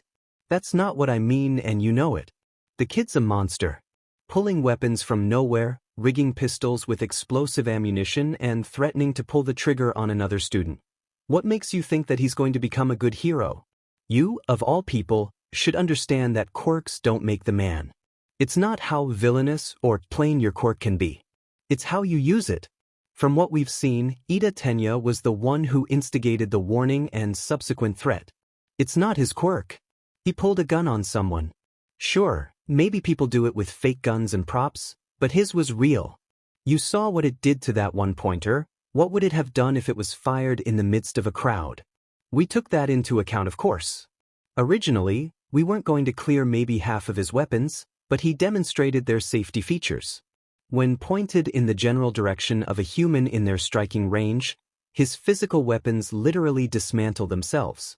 His guns lock up as well when the aim assist system recognized the target as a human. So you're saying he damage-proofed his weapons? Seems a little far-fetched. It's all true though. I managed to get a friend from the police force to confirm his words. I also tested it out myself. I'd call you insane, but that's putting it mildly. Are you sure we should let him into UA? Either we watch him from the most prestigious hero school in Japan, supervised by some of the most powerful heroes and his mentor, or we leave him to walk down his own path. When you put it like that, I still don't like this. Neither do I, but he needs someone to guide him. On a side note, have you done the background check yet? He's clean. An only child, parents are almost always away, but I managed to speak to them in person once. As for how he obtained his weapons, all research has shown is the bulk purchase of a variety of materials, nothing else. Where he gets the money, however, is still a mystery. I'll make sure the others keep an eye on him. Do so. You didn't hear this from me, but the look in his eyes. It's the fire in them that scares me. Aizawa Shoyuda watched from his sleeping bag, strapped to the ceiling of Class 1A, with a little help from Hizashi and copious amounts of duct tape, and observed his new batch of students. They had already begun gravitating into groups, those that were priorly acquainted already chatting away while others started to make friends. Minus a few loners, which was not surprising, not everyone can be sunshine incarnate, and the argument brewing between Ida Tenya and Bakugu Katsuki. Two students which he already had his eyes on from the start. Let it be said that Aizawa Shoyuda was not lazy. He slept often to make up for his insomnia and preferred not to waste energy on pointless endeavors, but he could carry his weight in proper situations. After the class list had been announced, he had spent a few sleepless nights accompanied by a large amount of energy drinks. The last time he had bought so much was when, never mind that train of thought, making sure he knew the profiles of his students. They were meant to be the future or heroics, the one true line of defense between the inhabitants of the world and the villains seeking to accomplish their own motives. With All Might's presence as strong as ever, not many were worried about the new, deadlier villains that had shown up, for the number one hero was always able to save the day.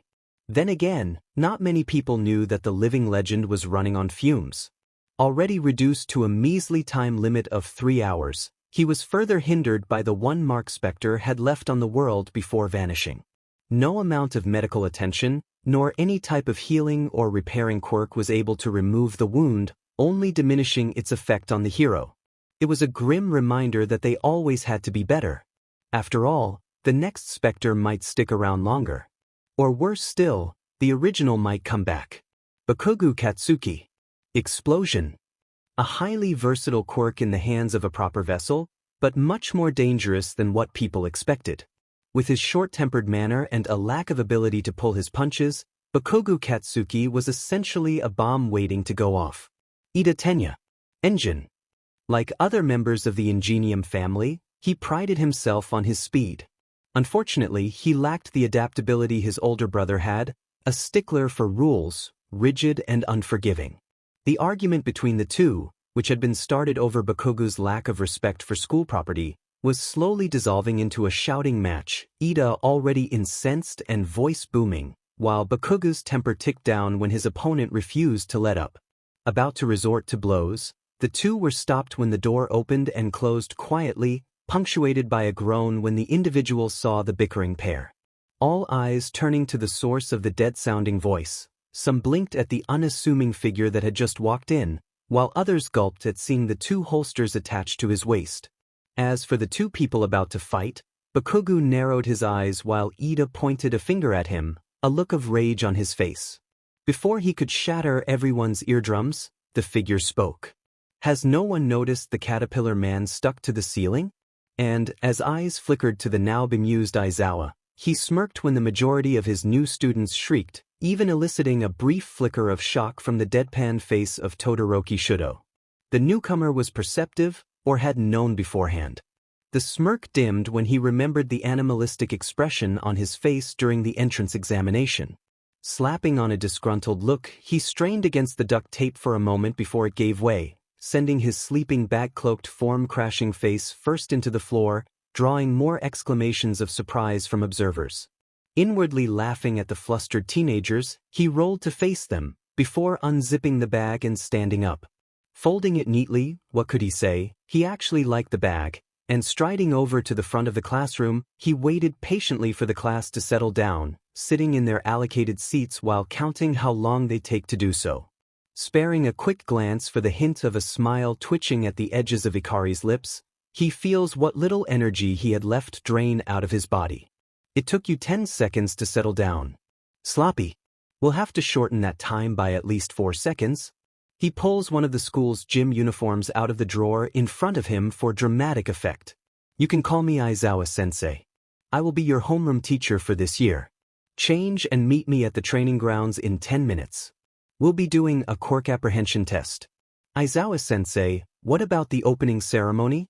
He shot a dismissive look at Uraraka, getting the intended effect, which was her shrinking under his gaze, and rubbed his eyes to soothe his frazzled nerves.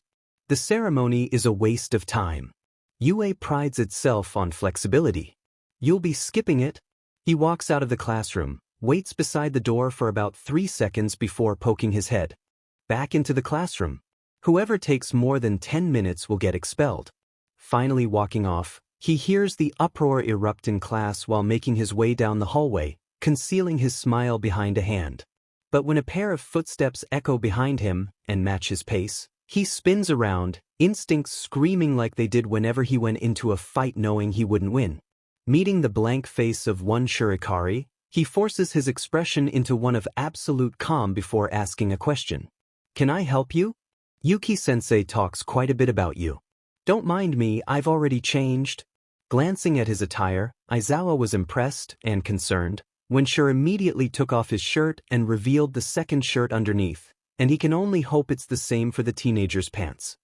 Raising an eyebrow, but deciding to humor him, considering the sheer amount of exposure he had to the antics of the kid's mentor and Hizashi, Sure was tame. He turned around and resumed his course. Instead of shadowing him like before, Sure sped up to walk beside him and gave Aizawa a smile. He twitches at the brightness of it and looks away, starting to mentally review the information he had on the oddity. Shurikari. An odd name, considering both his surname and actual name stood for two less than reassuring phrases. Who names their child Death and Anger? Though it would be a good name for Bakugo. He snickered quietly at the thought.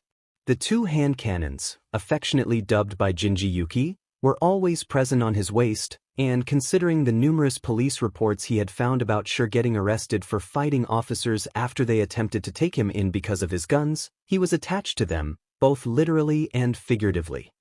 As seen from the entrance exam, he had plenty of other dangerous implements lying around, some of ridiculous proportions, which made him wonder how he had managed to store all of them. Power Loader had a field day after talking with the kid, but he had originally chalked it up to a storage quirk. Unfortunately, he had been proven wrong when he had finally extracted the quirk from his mentor, with a lot of bribery. His quirk was simple, one that people would consider weak, but the training he had invested into it made it really, really terrifying. Compared to the other flashier, more impressive quirks that his classmates possessed, he was at a disadvantage. However, the spring in his steps spoke volumes about his mental state when you considered what he had to do to train. The experience that he had built up would definitely make him one of the most powerful members of the class, provided that he continued improving at the same rate. And then, there was his link to Gingi Yuki, the single most infuriating criminal profiler, who had become a hero, mostly against his will. Both were weirder than they came across, tapped into power that dwarfed their appearance and had a tendency to shift into a battle mode. The few differences that he could count was their personalities, their age, and their quirks. Sensei, do you ever think about tying up your hair? It might help you. The simple question, asked with the innocence of someone that was just curious about something, brought on an unwanted flashback to another person who had mentioned the same advice. It's too much effort and never works for long. That was a blatant lie. Now that you're here, I'll be explaining what testing you will go through. You'll be going through a series of physical assessments, not limited to the usual tests done in other schools. Only difference is, you are allowed to use your quirks to boost your score. Small gasps, and some hints of excitement, met his declaration, and he could already see Bakugo grinning ferally while small explosions went off in his hands. Waiting for the murmurs to stop, he tossed a baseball to Sure, ignoring the yelp of surprise and the few quiet laughs, when his hands missed it and the ball bounced off his forehead.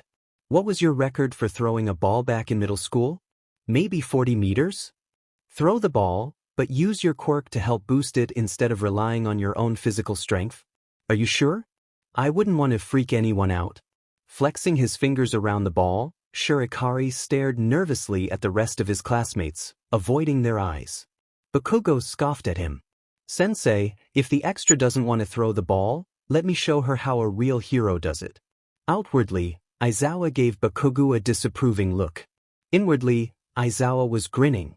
His careless words had caused Sure to tighten his grip on the ball, all hesitance gone, eyes gleaming as his mouth twisted into a snarl. Bakugo had made a serious error. 1. Never mistake me for a girl. He drew his hand back, eyes narrowing. 2. Never call yourself a hero unless you are one. Rotating his arm, the limbs slowly began to pick up speed. 3. Anyone with a weak stomach should cover their eyes. As his joints began to creak, he gritted his teeth and picked up even more speed. To the horror of his classmates, Sure's arms started resembling a crank handle with how fast it was going, small grinding noises occurring with each turn. Instead of rotating regularly, it was going in a straight circle, ignoring the fact that the shoulder joint wasn't designed for such movements. About 5 seconds after he had gotten serious, his arm was a blur producing loud cracks and pops.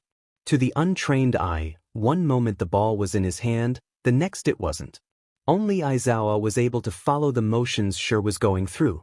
Snapping his wrist with a sharp flick just as he stopped gathering momentum, he screamed as an ear-splitting boom resonated through the air. Once done, he stood on the spot, panting as his arm dangled limply by his side. The throwing arm was loosely connected to the shoulder, hand craned back so much that it was now parallel to the arm, nearly completely detached from its socket. Aizawa grimaced as more than one student threw up, others screaming about how his arm was destroyed and what part of that is using a quirk. Slowly, or quickly depending on how you viewed it, his arm returned to normal, hand realigning, shoulder joint looking more and more normal with each second that passed. Within 30 seconds and several gut-wrenching pops and clicks, his arm was perfectly fine, albeit a little stiff judging from the disgruntled look on Shure's face. The main reason I picked Shurikari was that I needed to send a message. The hero course is not fun in games. You will be forced to push yourself to your limits, surpass them even. If you can't stomach a broken arm, you won't last long in heroics. What kind of fucking bullshit is that?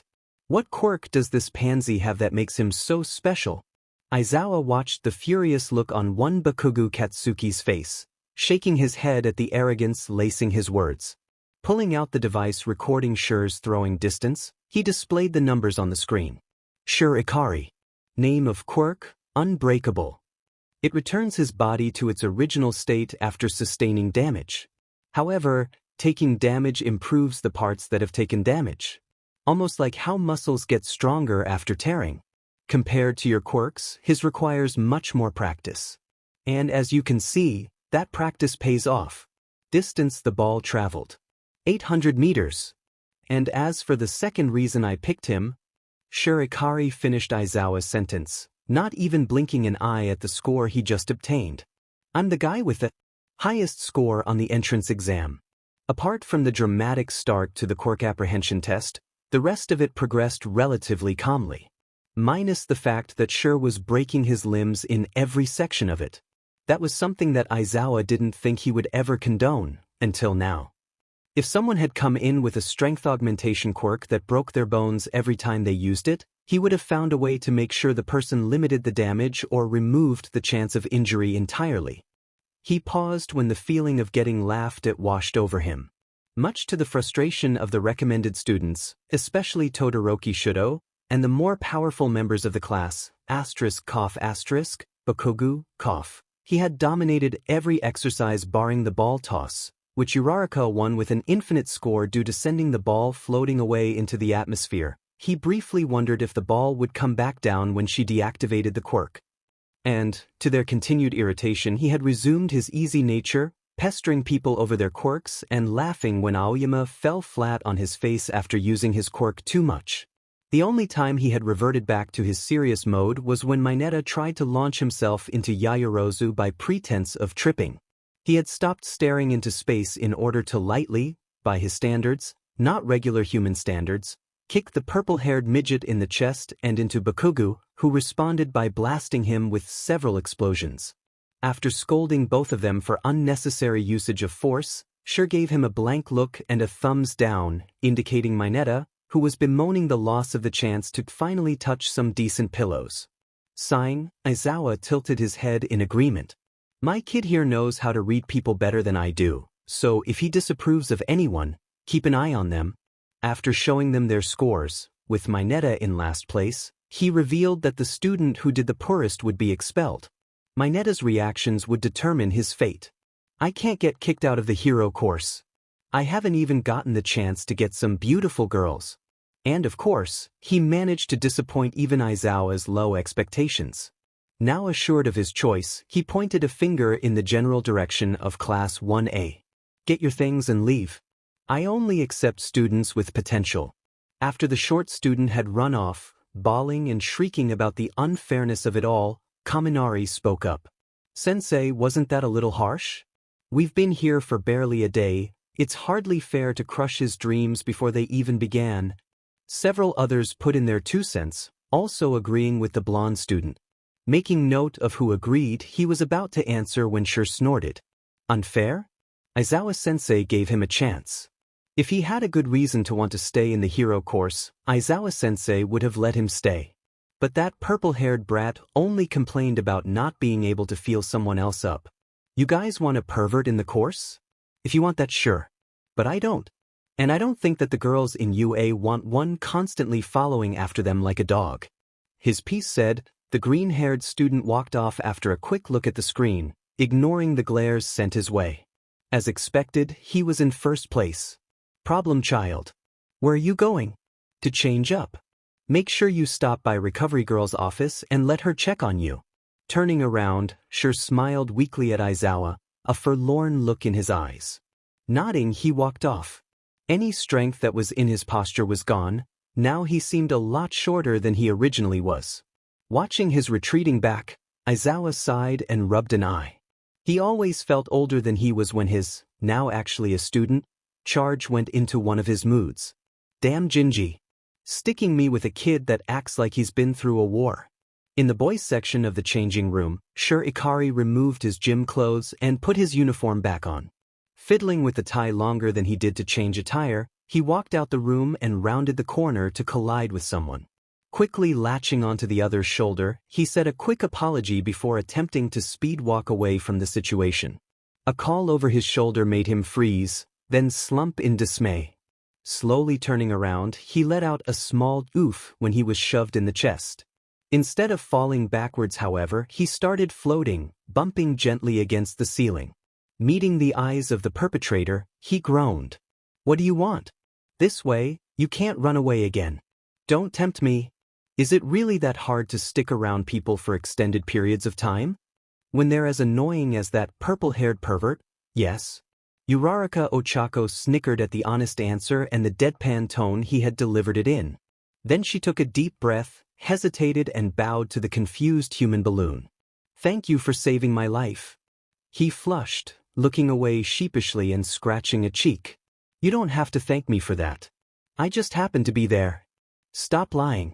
We both know you were the only one to stick around after the zero-pointer showed up. And when I woke up, they told me that you were the only one who dared to fight it, even though it wasn't worth anything. Why did you do it? Why did I save your life? Because life is precious. Because life needs to be protected. Now, if that's all, I really do need to go.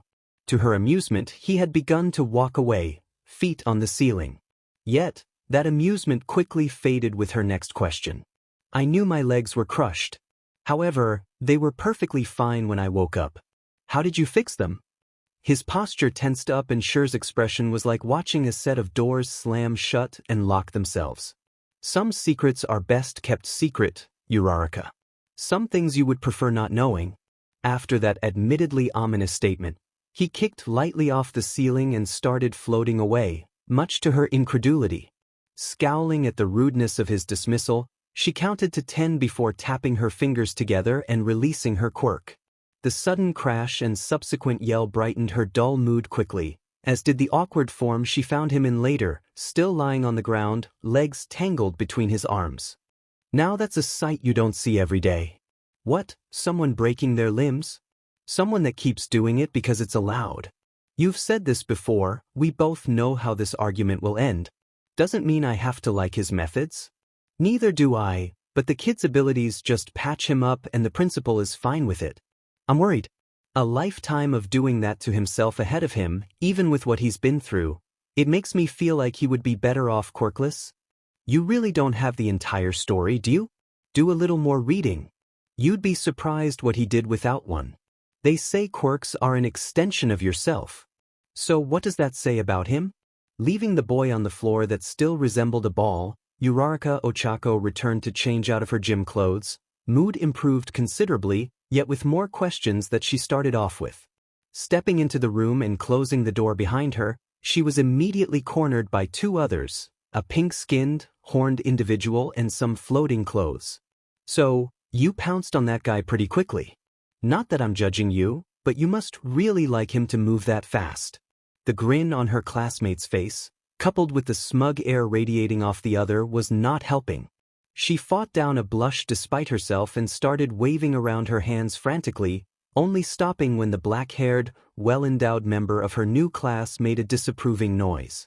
While I'm not one to meddle in the love affairs of others, I would still like to advise you as your classmate that you should rethink your choices. Her hands, previously active, stilled, and an uncomfortable feeling crawled up her spine. She fought the frown that she could feel forming. It wasn't good to insult others, even if they were being difficult. Not noticing the lack of a response, Yaoyorozu Momo continued speaking, oblivious to the fact that the two who had started the issue had begun to edge away from their pink-cheeked, original target. Firstly, he should not even be here. Yui Academy is reserved for the best of each generation. A regenerative quirk like his would prove useless in actual combat. After all, he would render himself useless every time he attacked and his teammates would be forced to defend him. Secondly, his attitude is unbecoming of a student of UA, even more so than that Bakugo individual. Pretending to be the best will only get you killed and turn you into a liability. Thirdly, shut up. Excuse me? Shut up or I'll make you shut up. I'm trying to help you here. As you already know a growl, similar to what had been Shire's defining sound in the entrance exam slipped from her mouth, catching her classmates off guard as she stepped forward to slap Yaoyorozu, not all too gently. The force, combined with the lack of gravity, caused the black-haired girl to spin in the air before being stopped by the same hand that had sent her there. Any protests forming by anyone in that room died when the feral look on Uraraka's face was turned on them. That liability, as you called him, saved my life. My legs were crushed by the zero-pointer. My quirk had been used to the point of exhaustion. My future was that of a disabled woman, unable to help anyone, especially her parents. If he's such a liability, where were the people like you, the people so much better than him when I was dying? Where were the people like you when he jumped headfirst into danger for a complete stranger, one that had insulted him, not on purpose, to save their life? I wouldn't be here without Shurikari, so you ought to watch your fucking mouth when spouting garbage in front of me. You think you're so much better than him? Go and fight him then. Maybe you'll see how useless his regeneration is in combat, you hypocrite. After all, if you're so good, why is he the one with the top score on the entrance exam? Tapping her fingers, she watched without an inch of remorse when Yaoyorozu hit the ground with a thump, though a twinge of guilt did make itself known when she saw the fear on her classmates' faces and the frightened air of the invisible one. As Yaoyorozu scrambled to her feet, about to open her mouth for another sharp retort that would most likely end in a brawl, a blade erupted from the wall dividing the changing room of their male counterparts from the room they were in, close enough to Yaoyorozu's hair to shear off a few locks of it. As sudden, startled screams, muffled by the wall, reached their ears, Jirakyuka plugged one of her ear jacks into the wall, having already overheard perverse nonsense coming from their male counterparts. The other plugged itself into her phone and the room's occupants listened to the conversations, screaming, coming from the next room. Why are you here? You've already changed up. Heard someone talking shit about me. Also, 'cause of perverts like you. What the hell does that mean? We were about to get a good look at those sweet . That's exactly why I stopped you. Come on, don't be a downer, man. No one will find out. Judging from the fact that there's a sword protruding from the wall and the likelihood that it has it or almost hit one of them, I'd say the girls already know of what you're trying to do. What do you mean has or almost hit? Don't tell me you were aiming for them? I did say that I heard someone talking shit about me. Now don't peek through that hole or your head will be on the next weapon I throw through the wall. Fine. Geez, what a spoil sport. Uraraka exchanged looks with the abruptly pale individual she had been about to hit for a second time as the blade disintegrated, leaving a neat crack in the wall. Still think that he's a liability? Suit yourself. I'm home. Uraraka called out softly as she unlocked the door to the apartment she had rented, not expecting a reply. Still, it got lonely, especially at night. She missed her parents. Taking off her shoes, the young heroine froze when the sounds of movement broke her musing. Being as quiet as possible, she picked up the nearest weapon. Why was there a cane lying against the wall of her house? And used her quirk, swinging her new club to get used to, zero gravity. Approaching the sounds, she raised the cane, ready to bring it down on the unknown person in her house. Making her way through the living room, she noticed the light spilling out from her, albeit tiny, kitchen and the smells wafting out from it. Stomach rumbling softly, She absent-mindedly wondered when was the last time she had a proper meal. Upon seeing the humming silhouette in her kitchen, she stepped forward and swung as hard as possible in the general direction of the shadow. The cane, no longer under the restrictions of gravity, whistled through the air to collide with the open palm of the person she was aiming for. Attempting to wrench it out of their hands, she tugged at the cane before stopping when the only other occupant coughed lightly.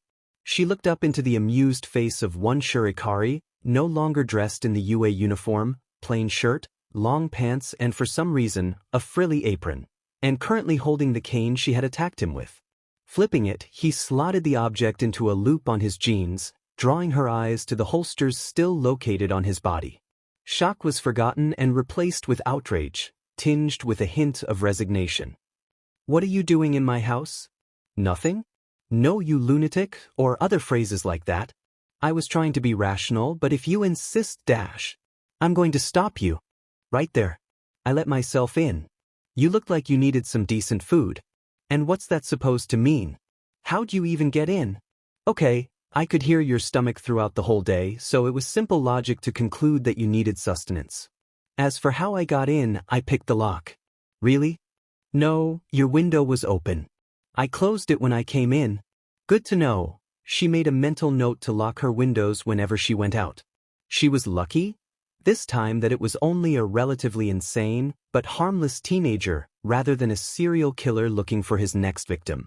"Now could you please get out?" Her hand inched towards her phone, discreetly punching in numbers before hovering her finger over the call button. His smile dimmed, twitching downwards before returning to its usual intensity as he removed the odd apron. Where did he get it from? "Sure. Just let me finish up and I'll be on my way." Turning off the stove, he reached to grasp the simmering pot, nonchalant even as the skin on his palms grew red and he fluttered around, keeping it in his left hand while the right, now marred with angry scars that faded before her eyes. Setting the table and finally releasing his remaining hand, which was in a worse condition, yet regressed to its original state after a few seconds, and flexed them. Turning to her, he bowed, smile unchanged. "For what it's worth, thanks for standing up for me. People don't usually do that. You saved my life. Whoever thinks that you can't do anything clearly hasn't seen you fight. Fight. Here's a piece of advice, since you're pretty much the first reasonable person I've met ever since stepping through the gates of UA. When I really go all out, it'll be plenty obvious. What you called fighting? That was barely a warm-up. I don't mess around with giant weapons when I fight. What I do isn't pretty. You make it sound like you've killed people?" His smile turned bitter and his hands clenched and unclenched. Raising a quivering hand, he looked down. "Trust me on this one. This hand has done more than you'll ever have to do as a hero. Because heroes save people." Walking out, he unslung the cane from his waist and tapped it against the ground a few times, closing the door behind him. Pausing for a moment, she opened the door again, to see no one on the singular corridor leading to her apartment. Forcing down the ominous feeling in her chest, Uraraka continued with the rest of her daily chores and duties before sitting down to carefully taste the meal prepared for her. After discerning that there was no oddities, she dug in, running through the image of Shur in her head again, wondering why she was so unsettled. It would be later that night, as she woke up in a cold sweat, did she find the answer she was seeking. As Shurikari had left, she managed to catch a short glimpse of the back of his now uncovered arms. Like the rest of his body, that she had seen, his arms were traced with scars, faint and almost unseen.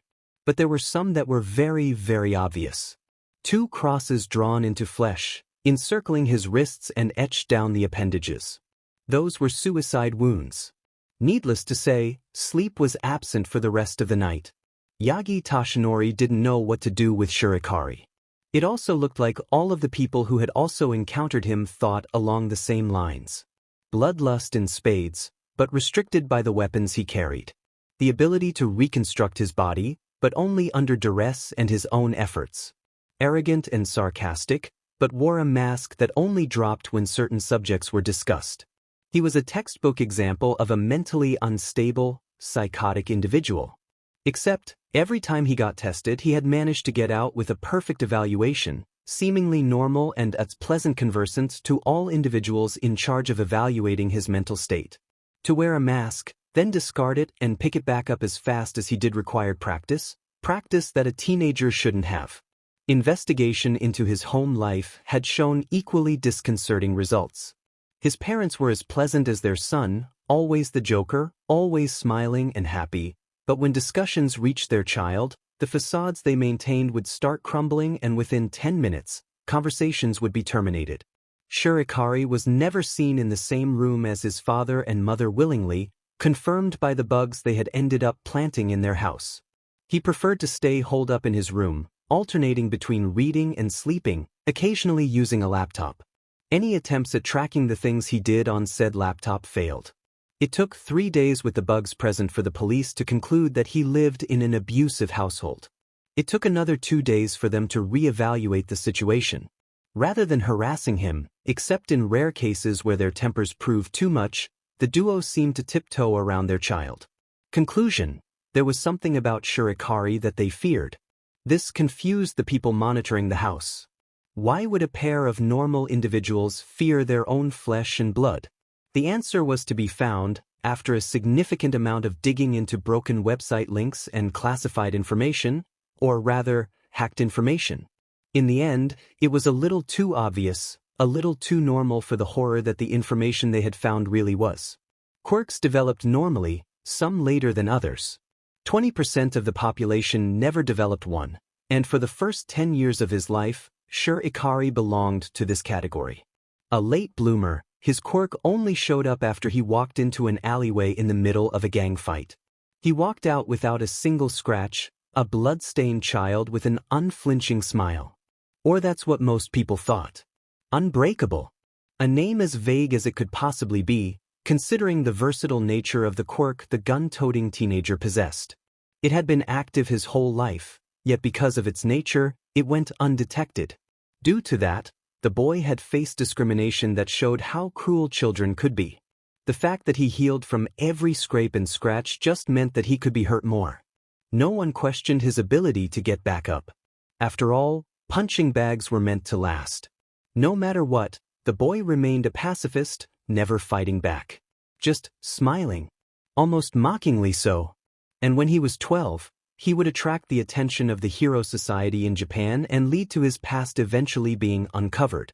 His actions reached the media, receiving coverage even in countries on the other side of the world. Normally, he would have been arrested, detained till a suitable age and then executed. The problem with that course of action was the uproar on social media when his case was released to the public.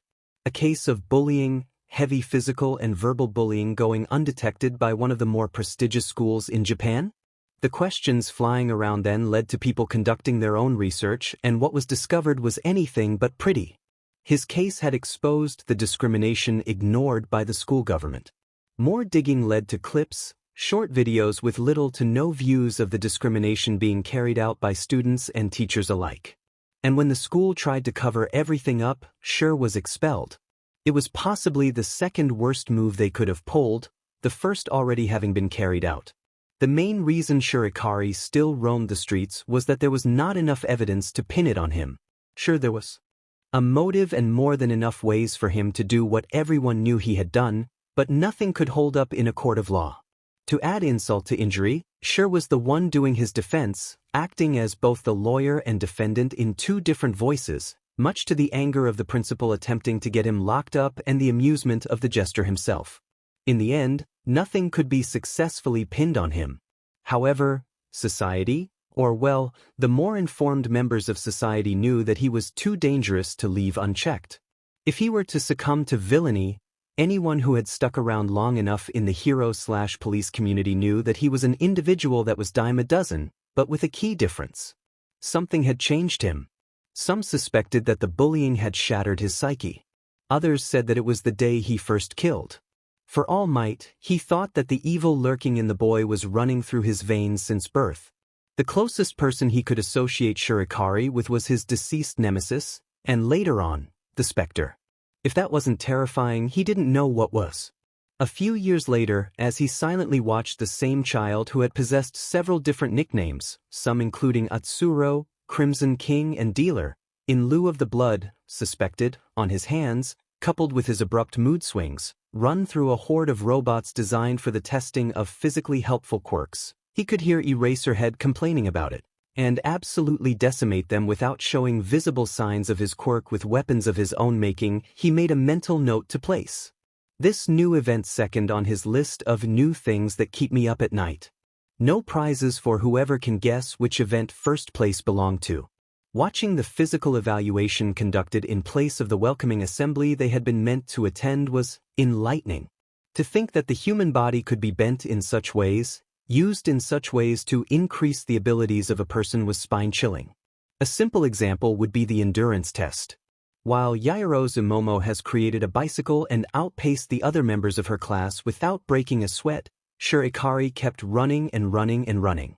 Even after his remaining competitor had started to sweat and grow exhausted, he pushed forward, a nonchalant expression on his face.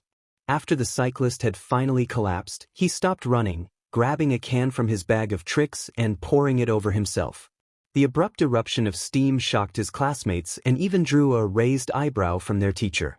When it cleared, he looked much more refreshed for about 3 seconds before he spat, more like vomited in all honesty, into a convenient container he had produced. Toshinori was starting to think his real quirk was something to do with sleight of hand. Grinning with bloodied teeth, he placed the container back into his satchel. Everything he learned screamed that even in the new world of quirks, Shurikari was a biological nightmare. With a quirk that made no sense, the most likely clinically insane teen was something that he would rather see locked up in a cell that would never see the light of day rather than waltzing around and freaking people out. Yet, here he was, teaching the bloodied child how to be better at beating others. There was no possible way this could go wrong. No way at all. As the students of 1A fawned over his presence and new costume, or rather, old one, Shurikari's ever-present smile vanished, replaced by a thin line. Without waiting for his teacher to finish talking, he walked out of the classroom. An awkward silence permeated the air for a few moments before the students resumed their activities, albeit in a more subdued manner. As Uraraka Ochako darted out of the room as the next student to leave, she called out for the teenager that had left, yelling something about him having to socialize eventually. All Might watched her go, smile awkwardly frozen in place as he wondered how the duo would get to the training grounds without even knowing where they were supposed to go. Pondering briefly, he decided to leave it to the psychotic teen to guide the one person that didn't seem to be afraid of him to the location of combat training.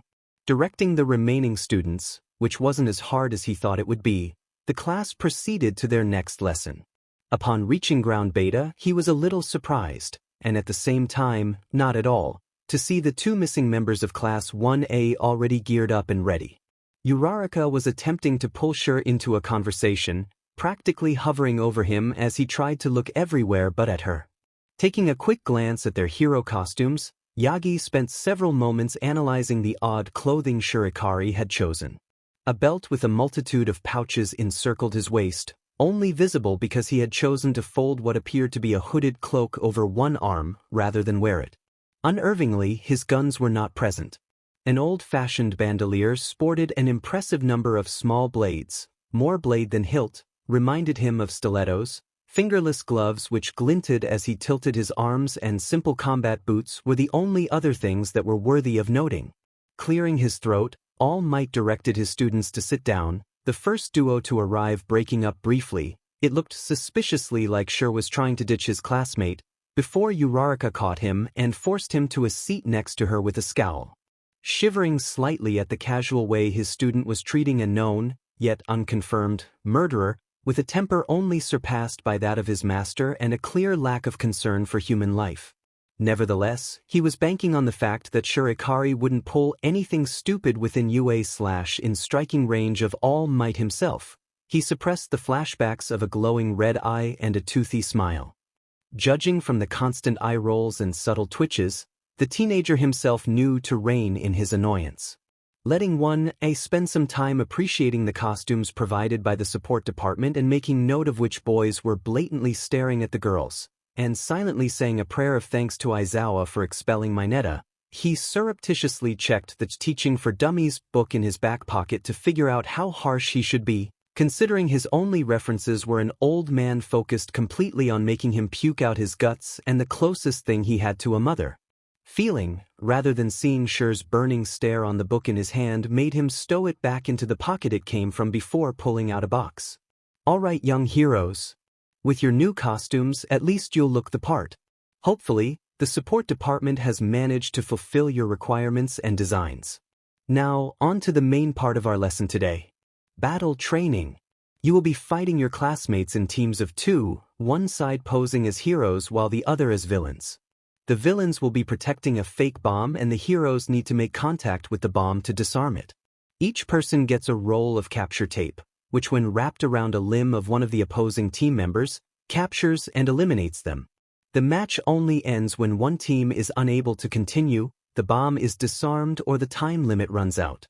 Any questions? How will the teams be decided? To emulate how you may not be able to choose your teammates for battle, we will be drawing lots. By some random chance, incredible luck or sheer coincidence, Uraraka had ended up on the same team as resident gunslinger Shurikari. Grinning at the disgruntled look on his face, she checked the other members of the class. Most, if not all, had chosen to give the duo a wide berth, which she found convenient, avoiding eye contact and shrinking at the dark aura being emitted by the person she had chosen to annoy.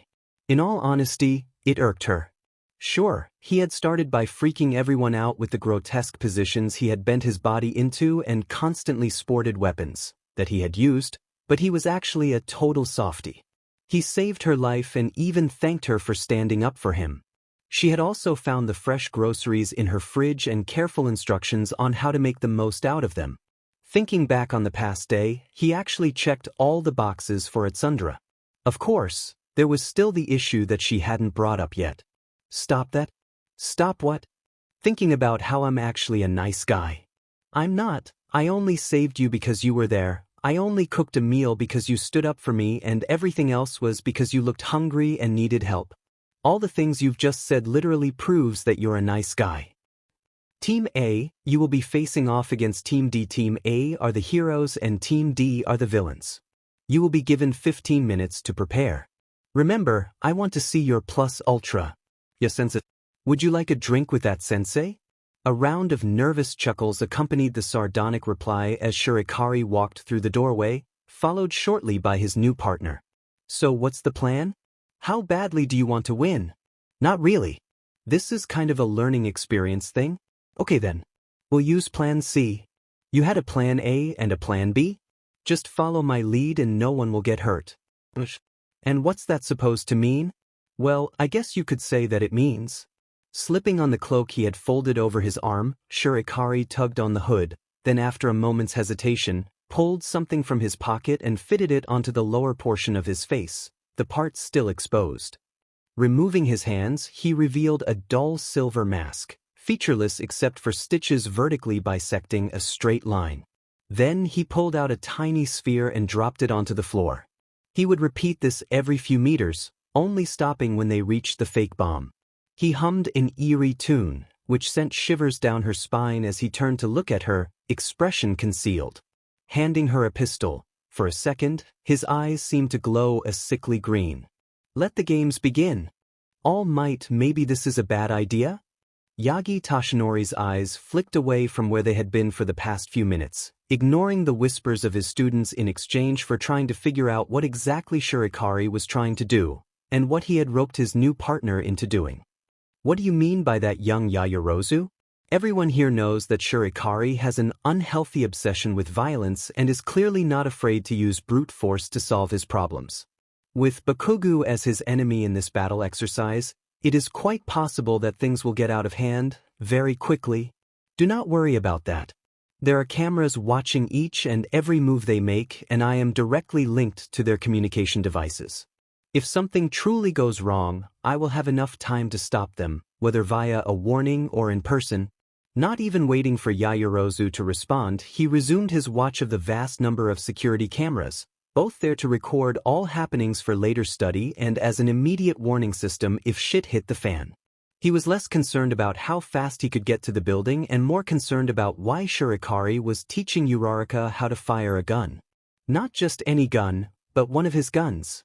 That made the act even more unsettling because anyone who knew the boy, even as a passing acquaintance, always understood one thing first. Never touch or insult one of Shi's weapons. A common example would be the countless times anyone in charge of monitoring him needed to get him out of jail, provided he even got subdued in the first place, and deal with the complaints of the police officers, sometimes heroes too, that he had injured while refusing to relinquish his prized possessions. Of all the people he knew, only one person had been able to handle one of his weapons without explicit permission given/suffering any consequences. The first had been his sensei. Now, he thought he would have to add a second to that tiny list. Not knowing, and even if he did, he doubted that they would care. His inner turmoil were some of the more vocal members of his class. Already, Ashido Mino was gossiping with Hagakure Toru, and judging from the giggling, he didn't want to touch them with a 10-foot pole. He made a mental note to thank Aizawa for expelling the second most sketchy member of Class 1, no prizes for guessing who was first. He didn't know how such an individual had gotten into what was considered the most prestigious school for budding heroes in Japan, but he understood without a single hint of doubt that the grape-haired pervert would have been moaning about how close Shurikari was to his female counterpart for the exercise, physically, that is. Unfortunately, the blonde electricity user and his friend were already cursing that pretentious bastard, and while their words caused him to roll his eyes, a snippet of their conversation did catch his attention. A sword through a wall? I'll need to check that. In all honesty, he understood where his students were coming from, though that didn't mean he agreed with their words, for the duo currently being broadcasted for the class to watch, minus the two that had been selected to be their opponents, for they were in another room studying the map they had gotten, were in a compromising position. Uraraka was currently fumbling with the pistol in her hands, though her actions had gained some fluidity as compared to when she had first been handed the gun. Shi was adjusting her grip and whispering something too low for the comms to pick up. Instead of doing it from the side, however, he was pressed against her back, hands folded over hers. While he didn't seem to mind the close proximity of their bodies, Uraraka wasn't as composed, face having turned a shade of red ever since he had given up on just giving her pointers and decided to give her a more physical demonstration. He checked the clock. 10 minutes had passed since the villain team had stepped through the door. 8 since Shurikari had handed one of his interestingly crafted weapons to his teammate.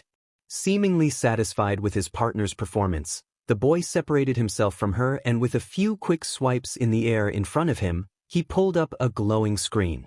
All Might leaned in closer to the monitor he was watching.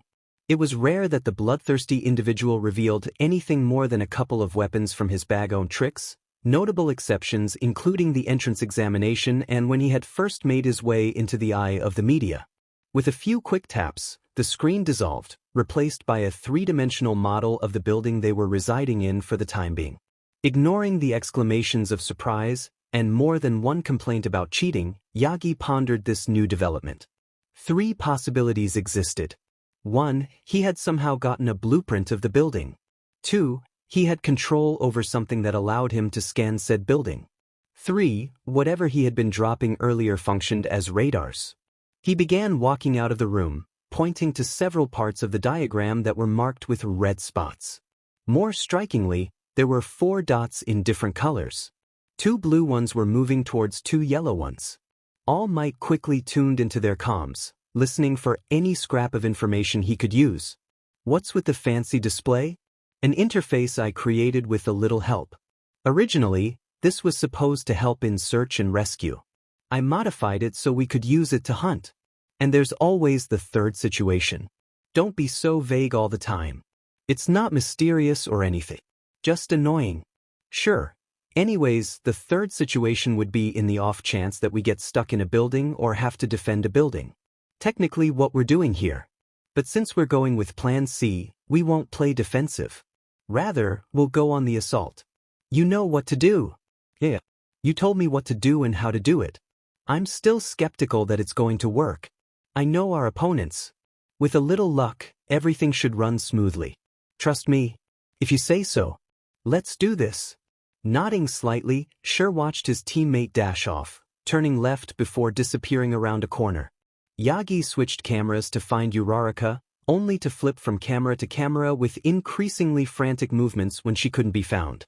Keeping one eye on the screens, he resumed his focus on Sure, who had tugged on his hood and drew something small and rectangular from his pocket. He continued walking down the hallway he had been on, not making a sound despite the heavy combat boots he was wearing. I have a bad feeling about this. Swallowing, a sudden bout of nervousness overtook him. Checking the time, he tapped the mic, clearing his throat and announcing in a booming voice as Sure stopped walking, facing a closed door. The exercise has begun. Heroes, villains, get ready for battle. You have 20 minutes. The masked boy looked up at the camera trained on him. Despite the concealment of about 90% of his facial features, All Might detected a smile beneath the unsettling parody of a medical mask that he was wearing. The door opened with a boom, Bakugo rushing in, Ida bringing up the rear, already ready to reprimand his teammates' hot-headedness. The words died on his lips when both teenagers laid eyes on the unmoving, silent figure a few meters away from them. Bakugo growled, hands popping with small explosions. Before he could make his move, Sure raised his head.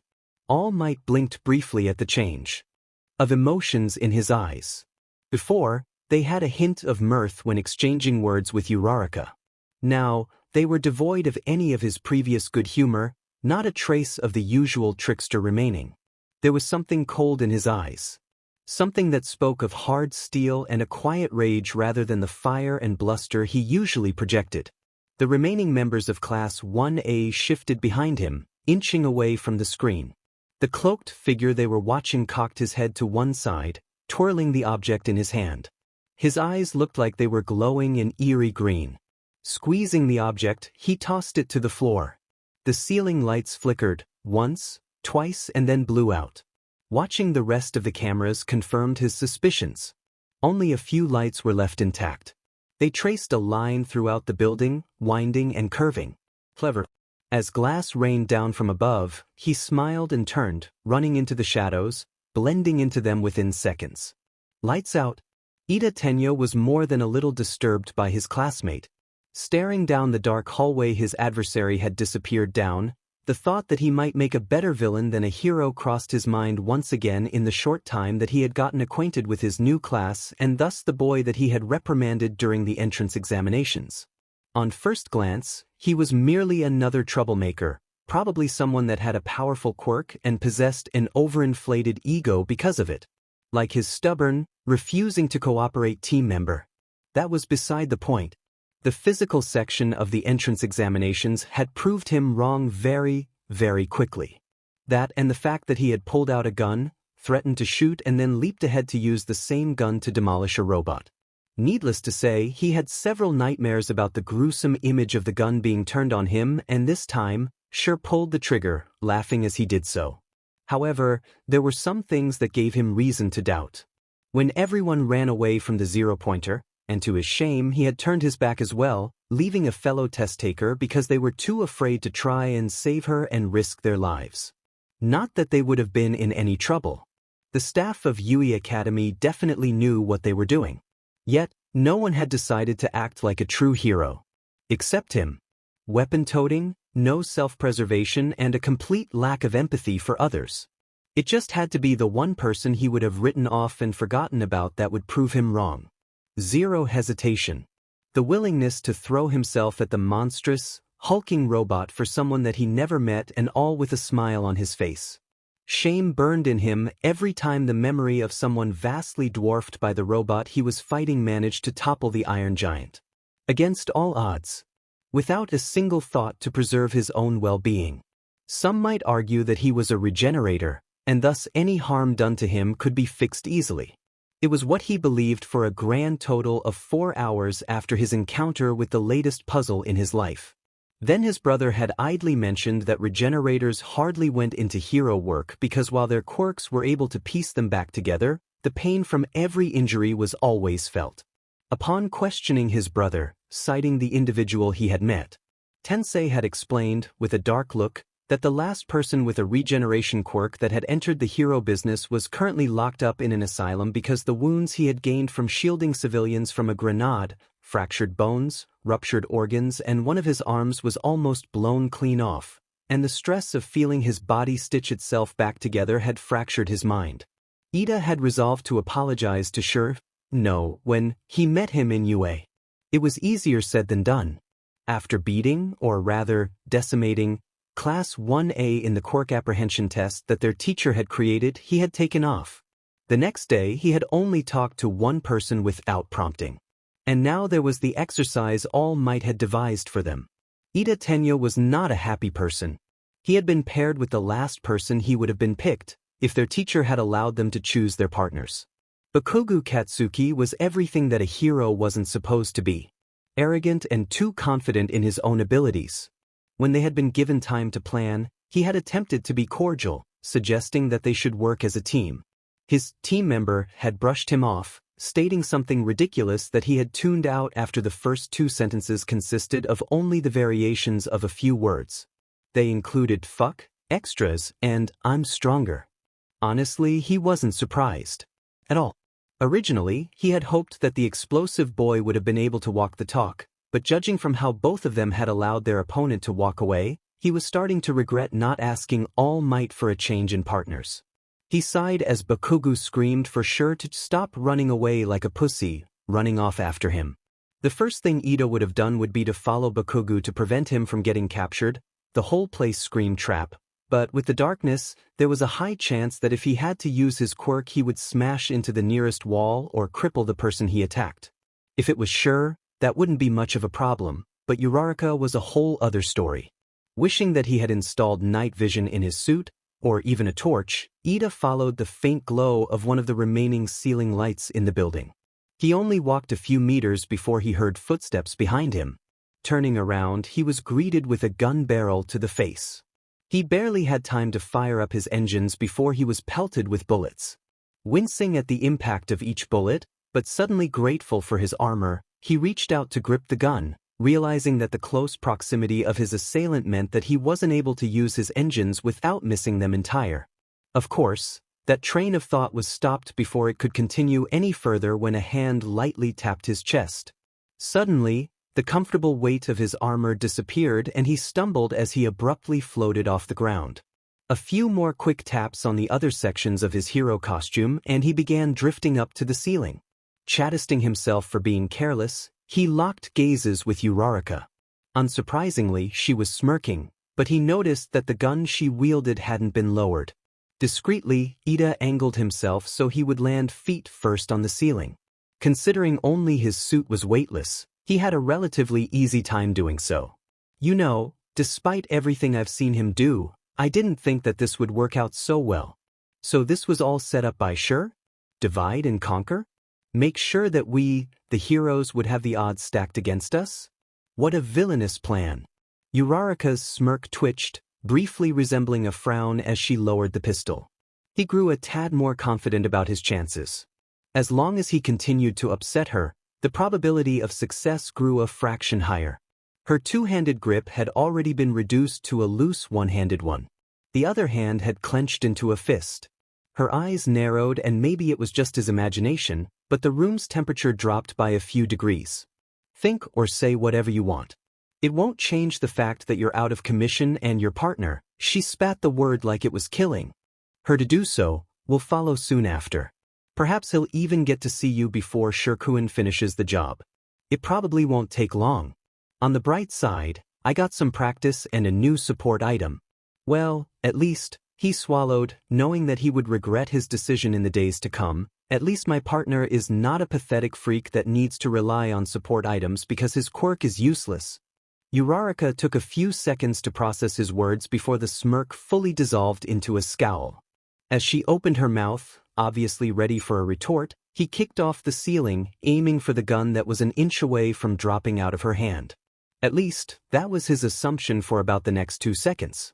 The first sign that something was not quite right popped up when the hand holding the firearm tightened as he began shooting towards it. The next came when he instinctively glanced at her face. The scowl was gone, replaced by a grin he had only seen on Shurikari's face in the heat of battle. The gun barrel angled towards him, and for a single fraction of a second, he saw the cold, yet burning eyes of the person he had just insulted, along with the odd mask that he had been donning earlier hovering behind Uraraka. Then a spike of pain when a bullet embedded itself in his helmet. followed by another. And another. The repeated shots felt like someone was beating his head like a bongo drum. With a hammer. His vision cleared long enough to see her carefully holster the non-lethal hand cannon and pull something out of her pocket. She then tapped her fingers together, she also muttered release, and watched with a neutral expression as he landed on the floor with a dull thud. She turned him over and placed, Reed shoved, whatever she was holding into his chest. It beeped, and with a growing sense of horror as the sound grew higher in pitch and frequency, he tried to stand up just before it exploded. Well, that was honestly an exaggeration. It was less of a kaboom and more of a poof. For something so small, it held a surprising amount of liquid. It coated most of his body in a thin sheet, before hardening rapidly. Before he knew it, he was stuck to the floor. While Uraraka hadn't used any of the capture tape that they had been provided with, he was definitely out of the game now. Sagging, he laid his head against the floor and relaxed his body. It was an uncomfortable experience, but he might as well make it as painless as possible. Speaking of the lady herself, she had bent down to look him straight in the eye. The serious, blank stare that she turned on him made him attempt to look away. Guilt gnawed at his conscience. Do you want to know something? He predicted this. To be more specific, he said that how you reacted had the highest probability of occurring. How does it feel? To be predictable? He told me that I shouldn't take anything you say seriously, and that he didn't mind anything bad you said about him. Bad? Like what you tried to piss me off with? Ida barely had a chance to actually process her words before she continued, a hint of anger creeping into her voice. Then again, what would you know? I don't have the best of memories, but I know your face. Ida Tenya. You were there. You left me. Just like the rest of them. Yet you called him a freak. Someone that relied on weapons because he was weak. He might forgive you. But I know that you really believed what you said. It's in your voice. And now you feel guilty? Uraraka climbed to her feet, unholstering her sidearm and ejecting the magazine. Pointedly dropping it on his helmet, she reloaded the gun. Rubber bullets. A capture weapon intended to immobilize in seconds. Everything designed to prevent a single death. You fear what he can do. What he has done. Not just you. Everyone else as well. The other members of our class. I bet they're listening to me right now. Anything to say, All Might? Nothing? Why am I not surprised? Ida opened his mouth, then closed it. He felt his face flush. Suddenly, he was grateful for the mask he wore. He searched himself for a single argument against her accusations, and found none, much to his shame. I'm sorry. Don't tell me that. Shirkuan might brush off the fear and the lack of trust, but he's human, just like the rest of us.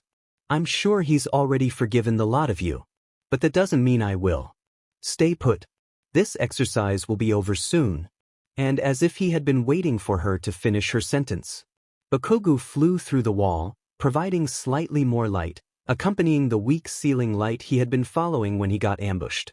His temperamental teammate tumbled once before using the explosions from his hands to prop himself back up. His head snapped in their direction for a second. Bakugo looked at the duo, looked away, paused and turned his head back to catch one of Shirikari's rubber bullets, trademarked, in the forehead. He cursed, bringing a hand up to protect his face from the sudden cascade of bullets. How large was the clip size of her gun anyway? While the other fired explosions in their general direction. Ida would have flinched at the sudden increase in heat, but he couldn't. Thankfully, the explosions weren't strong enough to cause harm, provided they even reached them. Uraraka continued firing, backing away as she did so.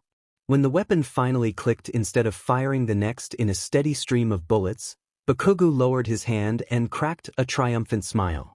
After that chase your fucking friend put me through, I'm going to enjoy ripping apart the one person girly fuckface seems to care about. Despite the very, very obvious threat to her well-being, Uraraka still grinned. Big words for the guy who just went through a wall. What did he do, throw you? He snarled at the taunt, hands popping even more furiously than before. Then a familiar voice called out in a sing-song manner and he paled rapidly. Simultaneously, all eyes turned to the hole in the wall. With a little hop, Ikari breached the gap. In his hands was what looked like a shotgun. Inserting a cartridge, he pumped the shotgun with an ominous click. This might sting. Rather than the usual spread of pellets one would expect from the weapon, the cartridge Sure had just loaded popped out. Reflexively, Bakugu stretched out a hand and fired an explosion. The cartridge crumbled, emitting a cloud of smoke that quickly spread throughout their section of the building. Ida gagged at the sudden thickness of the air he was attempting to breathe. Judging from the coughs, however, his partner had taken the brunt of the sudden attack on their senses. Of course, that was the least of Bakugu's worries when Sure flipped the shotgun, aimed for 2 seconds and hammered him in the face with the butt of the weapon.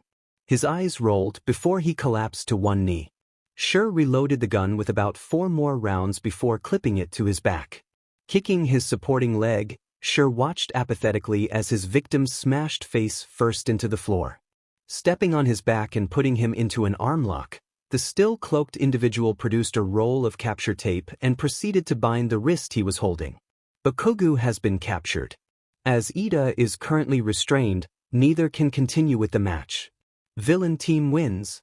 Ignoring Ida, who was still stuck, and Bakugu, who was strangely growling, the duo exchanged a high five. Sure removed his mask and cloak, revealing the tiny smile on his face as compared to how Uraraka was beaming at him. This is too much PDA for one day. As he was about to voice his thoughts, albeit more politely, Bakugu staggered to his feet. He carried a sadistic smile, one that stretched from ear to ear. Just before his fingers closed around the pin-like protrusion of one of his grenade-shaped bracers, Sure had thrown his cloak on Uraraka and pushed her behind him. Then came the sound of thunder. Ida braced himself for the shockwave, only to find that the only thing that had happened to him was that the solid coating his body had turned into a gel-like substance, sloshing off him as he stumbled, getting up despite his ringing ears, though he had a sneaking suspicion they were bleeding. Once sight had returned to his eyes, he stared in aghast at the new scenery. Uraraka looked fine, only a little shell-shocked. Sure's cloak was just as pristine as it had always been. Had not been so lucky. There was a clear indicator of how much of the explosion he had tanked for the duo behind him on the floor. Scorch marks bloomed outwards, starting from Bakugu. However, a portion of the pattern on the ground, about the width of a human, remained unblemished. He noted the sickly smell in the air and retched. The abomination twisted his head to check on the sound, showcasing a face charred black and crumbling. It had no eyeballs, just melted white goop slowly dripping from the remains of its eye sockets. A chunk of charcoal, what looked like charcoal, fell from its cheek to reveal a portion of the thing's jaw. Its teeth were fused together, a mixture of white and black. Somehow, it was still standing. Ida threw up right there and then, realizing where the smell was coming from.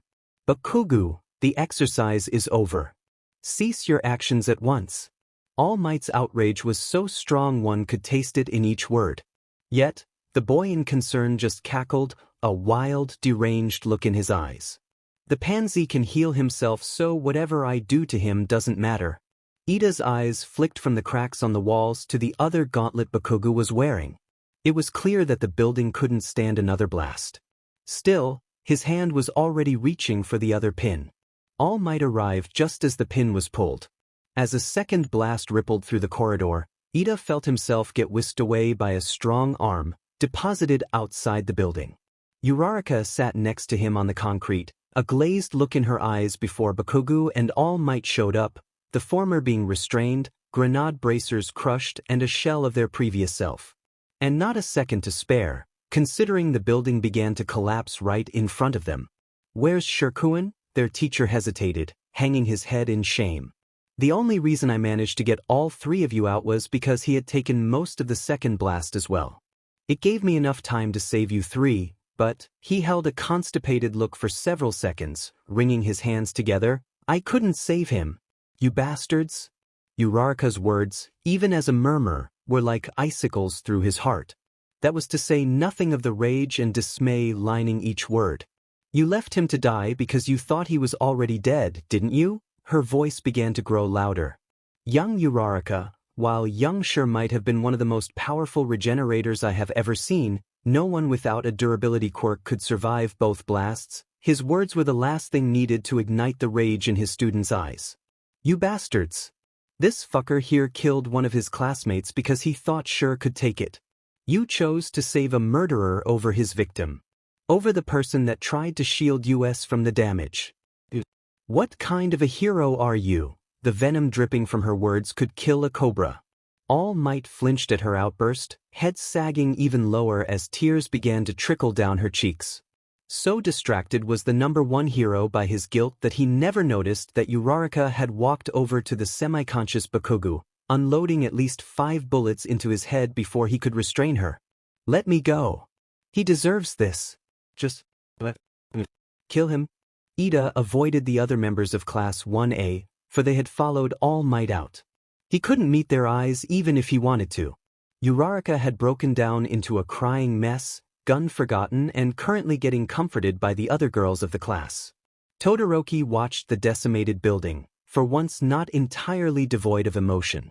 He was watching the now unconscious Bakugu, and his left side seemed to be smoldering.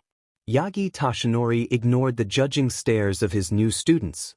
Upon the collapse of the building, several alerts had been sent to the rest of the faculty. Cementos and Power Loader would be arriving to help fish out the boy he had abandoned.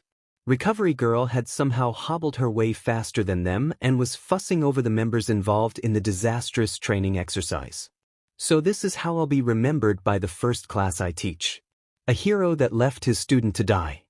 He wallowed in self-hatred for a few minutes, not noticing the arrival of most of the other faculty members, who had already begun to usher the students away and sort through the rubble. Some hero you are, killing my protege on your first day, the last person he wanted to see. Gingi Yuki, dressed casually, chuckled as he stood beside the number one hero. All Might could feel the bite behind the dark humor and kept his mouth shut, choosing to live another day. The crime profiler turned teacher patted him on the shoulder before walking towards the ruins, typing away on a small tablet. Not even focusing on the other heroes, he walked to one of the walls that was still standing and with one hand effortlessly lifted the pillar in front of it. Now can someone get Bakery to Recovery Girl before he dies again? Yagi's head snapped up so fast he felt several bones crack. What? Gingi continued typing away, but seemingly noticing how none of the staff were moving, pocketed the tablet and lifted someone, limp out of the spot he had cleared. Slipping what appeared to be a body onto his back in a fireman's carry, Gingi trudged off, ignoring the blood dripping from what, or who, he was carrying. Before their eyes, the red and black and white individual getting carried changed. Broken limbs fit themselves back together, black turned to a pale peach and white was replaced by red, then by the same shade of pale pink. Within a minute, the corpse-like figure had turned back into Shurikari, a very white, very naked Shurikari. Eraserhead, who had come on site after making sure his students were okay, rubbed his eyes as Present Mike screeched. I don't know about you lot, but I need a drink. Aizawa Shoyuda needed a drink and he needed it badly. He had to remind himself to stay calm and collected. There were more important things to do right then and there as compared to drinking himself into peaceful oblivion. His class had just watched one of their classmates stand in front of not one, but 2 explosions in order to protect those behind him. He knew that at least Uraraka Ochako was traumatized. A close second would be Ida Tenya. He would have to put the whole class through mandatory counseling with Hound Dog over the next few days. Understandable really. Power Loader had managed to pull the footage from the security cameras that were meant to help prevent incidents to show to all the teachers. Nedu was less than pleased with what they got to see. Present Mixed Stomach agreed. All Might's colossal fuck-up had only one benefit. It had revealed Bakugu's true nature. Some of the kinder teachers argued, rather half-heartedly, that with what Sure had put him through in the entire battle trial, including, but not limited to, rubber bullets to the groin, a makeshift garrote that Bakugu had run into himself and 2 flashbangs to the face, the teenager couldn't have been in the right state of mind. Unfortunately for that argument, it fell flat when the audio footage was analyzed. It was clear that Bakugu had been coherent throughout his little chase of his opponent. Why, you may ask? He had been swearing up a storm and threatening Shure's family, dignity, and physical well-being. The thing that had turned him into the first student of UA to be kicked straight through a wall on his second day of school was when he had said that he was going to destroy your queer ass and fuck up your girlfriend so hard she'll have to quit school.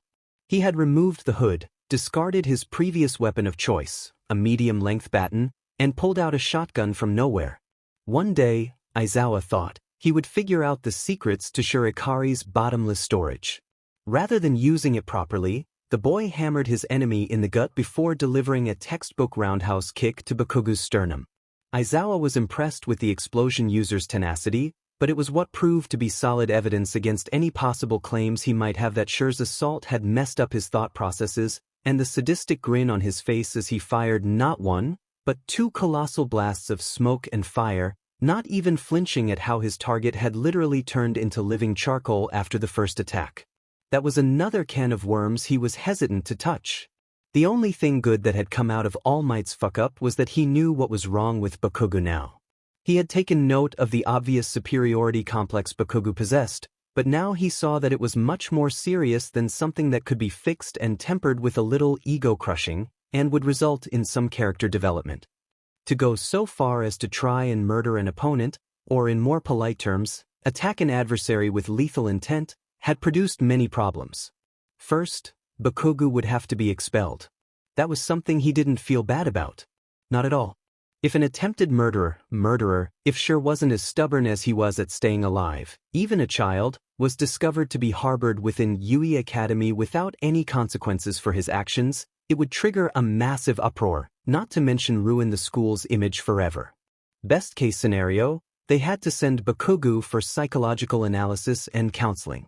Worst case scenario, they locked him in a mental asylum, and with how he was acting even after thinking that he killed someone, it was leaning towards the second option. Judging from the burning fury in Ned's eyes, that wouldn't be the only thing that would happen to him. Even if I didn't want to punish Bakugu Katsuki, we would still have to do something to look like we're doing something about it. The Ida family is already about to go up in arms over our lack of safety precautions, even if Ida Tenyo was unscathed. According to my knowledge, they feel indebted to Shirikari for protecting the next heir to the Ingenium name as accidentally as he did it. So that's another thing that might start a PR nightmare if we do nothing. Then comes the next problem. Our resident one-man army. While comatose for the time being, we do not know what he will do when he wakes up. As everyone here might already know, there have been a variety of regenerators over the years. The strongest ones may think themselves invincible, but they are not. They encounter something that their body can come back from, but their mind cannot. Most go on rampages until they burn out. The worst ones possess some form of their original intelligence. The go-to method of dealing with the latter is turning everything in a 100-meter radius of the monster. Luckily, most of the inhabitants of said area are dead before the bombs start falling. We do not want to find out what Shirikari turns into, like that explanation wasn't ominous enough. Gingi Yuki put in his own 2 cents. The kid holds himself like a professional for a reason. Regenerators turn into villains, animals when the pain breaks their minds. Considering how much training he's put himself through, we must be cautious. For the difference in raw power and intellect as compared to some members of Class 1, he makes up for in spades with sheer willpower. I once locked him in a solid metal box to test his problem-solving skills. I came back 6 hours later to a hole big enough for him to fit through with ease punched through one of the walls. Part of me expects him to not get through this. Because if he does, I don't want to see what he turns into. If he had any other quirk, sure would have burned out by now. Regeneration is the only quirk that could possibly have kept up with his ability to pick himself up. An image had flashed through Aizawa's mind. A single figure, blood gushing from numerous bullet wounds, a trail of corpses trampled behind it. Nedu had called the various parents. Bakuga's mother would turn up soon to assess the situation and do damage control. Uraraka's parents were busy with work, and were noticeably upset about the entire thing. Ida would be lawyered up, but he had a hunch that they would pamper the hell out of him when he returned home. Shir's parents was when the trouble started. To put it simply enough, they didn't care. Not one bit. Through all the bluster, half-lies and twisted words, certain things stood out. 1. Shirikari was either homeless or living elsewhere. The only times he had returned to their house was to grab something, and for the duration of time that they had planted bugs in their house. Which raised even more questions and problems. Now, if everything went well, he would have to figure out where to put Problem Child so he could rest up. He snarled at their callous, dismissive nature. They had cited something about a restraining order and independence. What a load of crap. Currently, the best plan that they had in the eventuality that Comatose sure woke up, chained as he was to a bed in Recovery Girl's office, was to pump him full of quirk suppressants and kill him. Nedu needed the victim awake to provide Bakugo with some semblance of a chance to survive against the Ida family, for if Sure shattered or died, his charges would change from attempted murder to murder. Out of the frying pan and into the fire, never to see the light of day again. Provided his classmates didn't retaliate in response to his actions. Uraraka had made her stance very clear, refusing to be parted from the gun she had wielded in the battle trial and the armored cloak that had served as the other significant reason for her lack of major injuries, the first being how her partner had taken the explosions head-on. Ida was on his way to joining her side. As of the members of Class 1A still in class at the moment, he prayed that nothing serious had happened while he was gone. Todoroki had gone the next few hours patting out a flame on his shoulder. Yairozu seemed to be in a guilt-filled daze, and he highly doubted that the rest of the class would side with Bakugo anytime soon. After having to pull up files on the current victim and assailant, a dark part of him was contemplating helping them in any revenge efforts. All Might was still swallowed by his own self-hatred, and he was getting what he deserved. The same part of his brain whispered gleefully. The person he was most concerned about was Gingi Yuki himself. The sarcastic joker had been relatively quiet, witty comments absent as he painted a picture of Bakugo's psyche.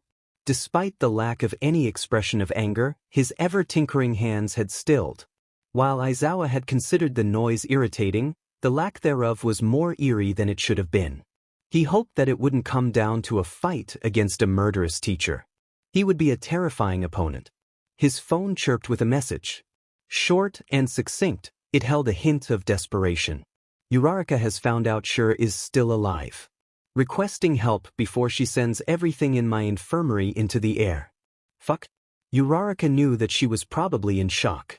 It wasn't very surprising considering what she had just gone through, as quoted directly from the elderly heroine that was still fussing over her. After all, she was still trying to scrub all memories of the burnt and bloody figure, still standing. Why was he still standing there? That had once been the quiet person she had tried to crack open for secrets.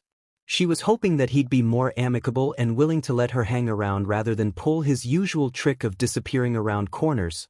Plus, the food he made was to die for, after they had truly run through a proper battle scenario. Then, Bakugo fucking Katsuki had to be the egomaniac that he was, and All Might had to be the ignorant teacher that he was, and Shurikari had to be the stupid self-sacrificing zero hesitation person that he was. Now he was dead, buried under the rubble that was once a building. She was being treated for injuries that she didn't have in the infirmary while Ida constantly tried to draw her into a conversation as he fidgeted and refused to meet her eyes. She didn't know where the filthy murderer had gone off to. When questioned, Recovery Girl had told her with no small amount of anger that he was being dealt with, but it was best if she didn't go and shoot him again even if he deserved it. She had been adamant about her opinion on the whole situation. If a year ago, someone had told her that she would tell the #1 hero to stick his words somewhere the sun didn't shine, she would have laughed at the impossibility of meeting him in the first place and the sheer amount of disrespect in the statement. But that was exactly what she did when he had attempted to remove the cloak and pistol that she held, citing reasons like how they had belonged to the now deceased member of Class 1A and were also dangerous. The gun, if she tried to shoot anyone else. To the shock of her classmates, who had still been around and hovering over her and Ida, Bakugo was unceremoniously abandoned and still unconscious where All Might had left him. She had immediately cursed out the idiot that had cost Sure his life. It was mostly a blur to her, for the rage-induced rant had left her far more tired than she had been even after the explosions and building collapse. However, Ashido, who had apologized to her for the confrontation in the girls' locker room barely a day ago, had whispered that she would show her the recording of her verbal lashing of a grown man basically 3 times her age. Uraraka cringed internally. She wasn't sure what she had said, but from the fact that All Might had merely peeked into the infirmary before vanishing when she met his gaze, the words that were used were probably on the serious side of things. If she was being really honest, after what she had seen, Uraraka hardly regretted anything that she might have done to offend him. Even if he was the #1 hero, was how her epiphany went. He was another human. And no amount of strength could change that. She brushed her fingers over the cloak, marveling at the technological know-how that had probably gone into making it. It was light, abnormally soft considering it was sturdy enough to shield her from 2 explosions. He saved you twice now, and still felt like fabric. There were a number of zippered pockets that she had left untouched, for a reason unknown to her still, though she thought it was a mixture of respect and something else, but they held objects within that were most likely more ingenious items that he had cooked up. The gun was almost out of bullets to use. She had used 1 magazine to distract Ida, then half of another because she was feeling vindictive and he had touched a nerve. Bakugo had gotten a full clip because he deserved it. Nuff said. Sure hadn't given her much, a twinkle in his eye hinting at an inside joke that only he understood when she asked how he would fare when the gun ran out. Plenty of materials are around the place. Maybe one day you'll see what I can do. You alright, dearie? You've been awfully quiet for a while. Despite the concern in her voice, Uraraka chuckled bitterly at the question. While it may have been good in intention, the answer was rather obvious. I just watched one of my classmates attempt to kill another, and by association me. Then I saw how a human body looked like when it encounters an explosion at point-blank range. Sorry, ma'am, but no, I'm not all right. Right, that was a poor question. Sorry about that. It's okay. On the bright side, you barely suffered any injuries. Call it a stroke of luck or otherwise, if I encountered you in the hallway, I wouldn't think that you had just survived a building collapse. Wasn't luck. Shirkuan died to keep the both of us alive. I owe my life to him again. You are talking about the young man that patched you up after the entrance exam, yes? He's a good kid. You were there? How did he fix my broken legs? Either people didn't know or they told me that it wasn't info that I needed. It was a painful miracle. I wasn't able to heal you because of your quirk exhaustion. Do you really want to know what he did? Ask him yourself. He told me to keep it a secret until he felt you were ready. Judging from the fact that he's in an impromptu grave back at the training grounds, I don't think he'll be able to answer my questions. He's not dead. Only unconscious. I placed him in a separate room because the teachers were talking about how he had to be isolated in case he woke up and… What do you mean Shirkuan's alive? They told me he was dead. A look crossed Recovery Girl's face, one that screamed, I wasn't supposed to say that. A few emotions flickered inside her for a fraction of a second. Relief, worry, and happiness fought for their place before all 3 were dominated by anger. Uraraka stood up from the bed, ignoring the twinge in her muscles. She could see herself at that moment. She would have seen the way her pupils had narrowed into predatory slits. The bed began to float, as did other objects her hands brushed against. Ida made a feeble attempt to move away before his bed began to levitate as well. He clung on for dear life as the air itself seemed to tremble with fury. Where is he? While Class 1A would never know it, the discussion that was playing out in class was going on at the precise time at which Uraraka Ochako had begun to remove the gravity of objects in the infirmary and soon after, caused Aizawa Shoyuda to make a mad dash for the scene before it could escalate. The obvious main subject of the class-wide discussion was the individual they had watched, at least, the ones who could stomach it, burn alive in order to defend his classmates from harm. Naturally, a few people had abstained from the talk going on. Koda couldn't think about the incident without turning green. Aoyama wasn't far off and Shuji didn't really talk anyway. The remaining students, in order to keep the class from lapsing into uncomfortable silence, had been using the past quarter of an hour stuck on a single question. Who was Shurikari? It was very clear what stances the students had taken and their opinions on the person in question. Unsurprisingly, a majority of the class were wary or outright disliked Shur. With the gruesome nature of his quirk and his supposed arrogance during the quirk apprehension test on day 1, the worst part was that his confidence wasn't completely unwarranted considering the outcome of the small competition. Many had already formed a terrible first impression of him. A select few had been around to watch him during the entrance examination and had shared their collective montage of him bouncing around like he had springs built into the balls of his feet and pulling out an obscene number of weapons to toss at his enemies.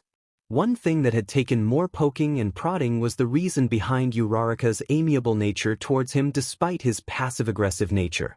The girls had reluctantly contributed the fiasco that had gone down on the other side of the wall. Shurikari had buried a sword into as evidence of how loyal Uraraka was to him.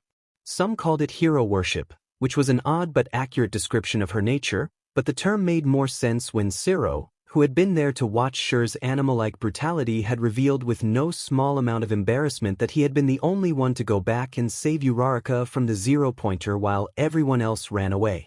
Yaoyorozu had expressed her regrets at causing the trouble in the first place and her dismissive views of the gunslinger, and she would later realize with a pang of shame that it was the quirk she had looked down upon that had prevented him from dying, admitting that his display of planning and the immediate reaction to Bakuga's actions had made her change the opinion she had possessed.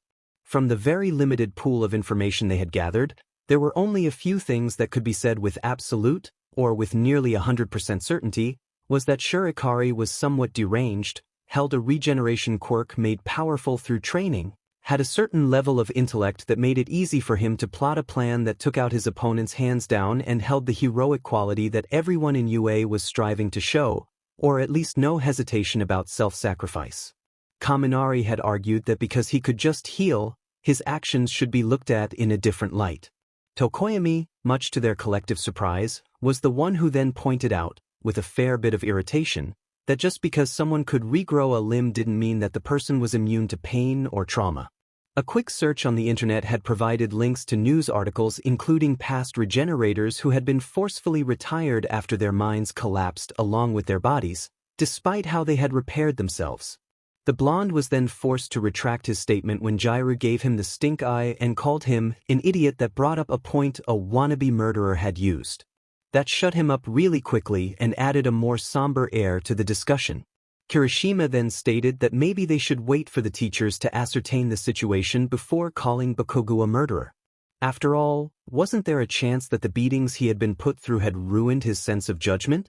Admittedly, a good point at first glance. It was fairly obvious that the red-haired teen only provided the suggestion because Bakugo was manly, and it fell flat when Ishido, without a trace of her usual carefree expression, shut down the line of reasoning when she explained that she had managed to draw what happened out of Uraraka, which was the fact that Bakugo was in a safe state of mind when he had attempted to kill his opponent.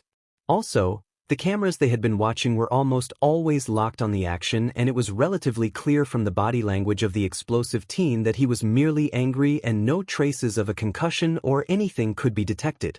Kirishima opened his mouth to object, paused, then closed it, suddenly a lot more depressed than he had been at the start of the argument. Now was the elephant in the room they had been putting off. All Might's failure. While the hero worshippers in 1A raised plenty of points that painted the number one hero in a more favorable light, others were quick to shoot them down, owing to the sheer amount of evidence pointing to his incompetence. First was Yaoyorozu's conversation. All Might had clearly stated that he would be able to stop anything from occurring if it did with the help of the security cameras they all had been using. Yet, he was unable to stop not one, but both pins from being pulled. To add fuel to the fire that was currently burning up his reputation with his first class, everyone had unanimously agreed that All Might had only gone for 3 of the 4 members in the crumbling building. Considering how he hadn't even spared a backwards glance at Shur's blackened body, the hero had immediately written him off as dead despite the fact that with all the terrible injuries, Shur had still refused to go down and had even launched himself to muffle the second explosion. There was no excuse to be made. He didn't have enough time was ridiculous. Despite All Might's secrecy about his quirk, it was easy to see that it made him strong and fast. Fast enough to go around Mustafu stopping crime and defuse hostage situations. Tsuyu, being as discreet as a sledgehammer to the face, had pointed out the irony. All Might had made his debut as a hero by saving 100 people from a building in less than 10 minutes after a disaster had struck. That meant that he would have to save an average of 10 or more people in a minute, and considering he had saved other people afterwards, surely he would have been able to replicate a smaller version of the original act? If not, wasn't the logical conclusion that All Might was getting weaker? The new revelation was one that was more disturbing than it should have been. The symbol of peace was getting old. The conversation then hit a dead end, the students trying to absorb the information that had just been thrust upon them. The heroes in training stared at each other, no words coming forth to break the silence that had enveloped the class.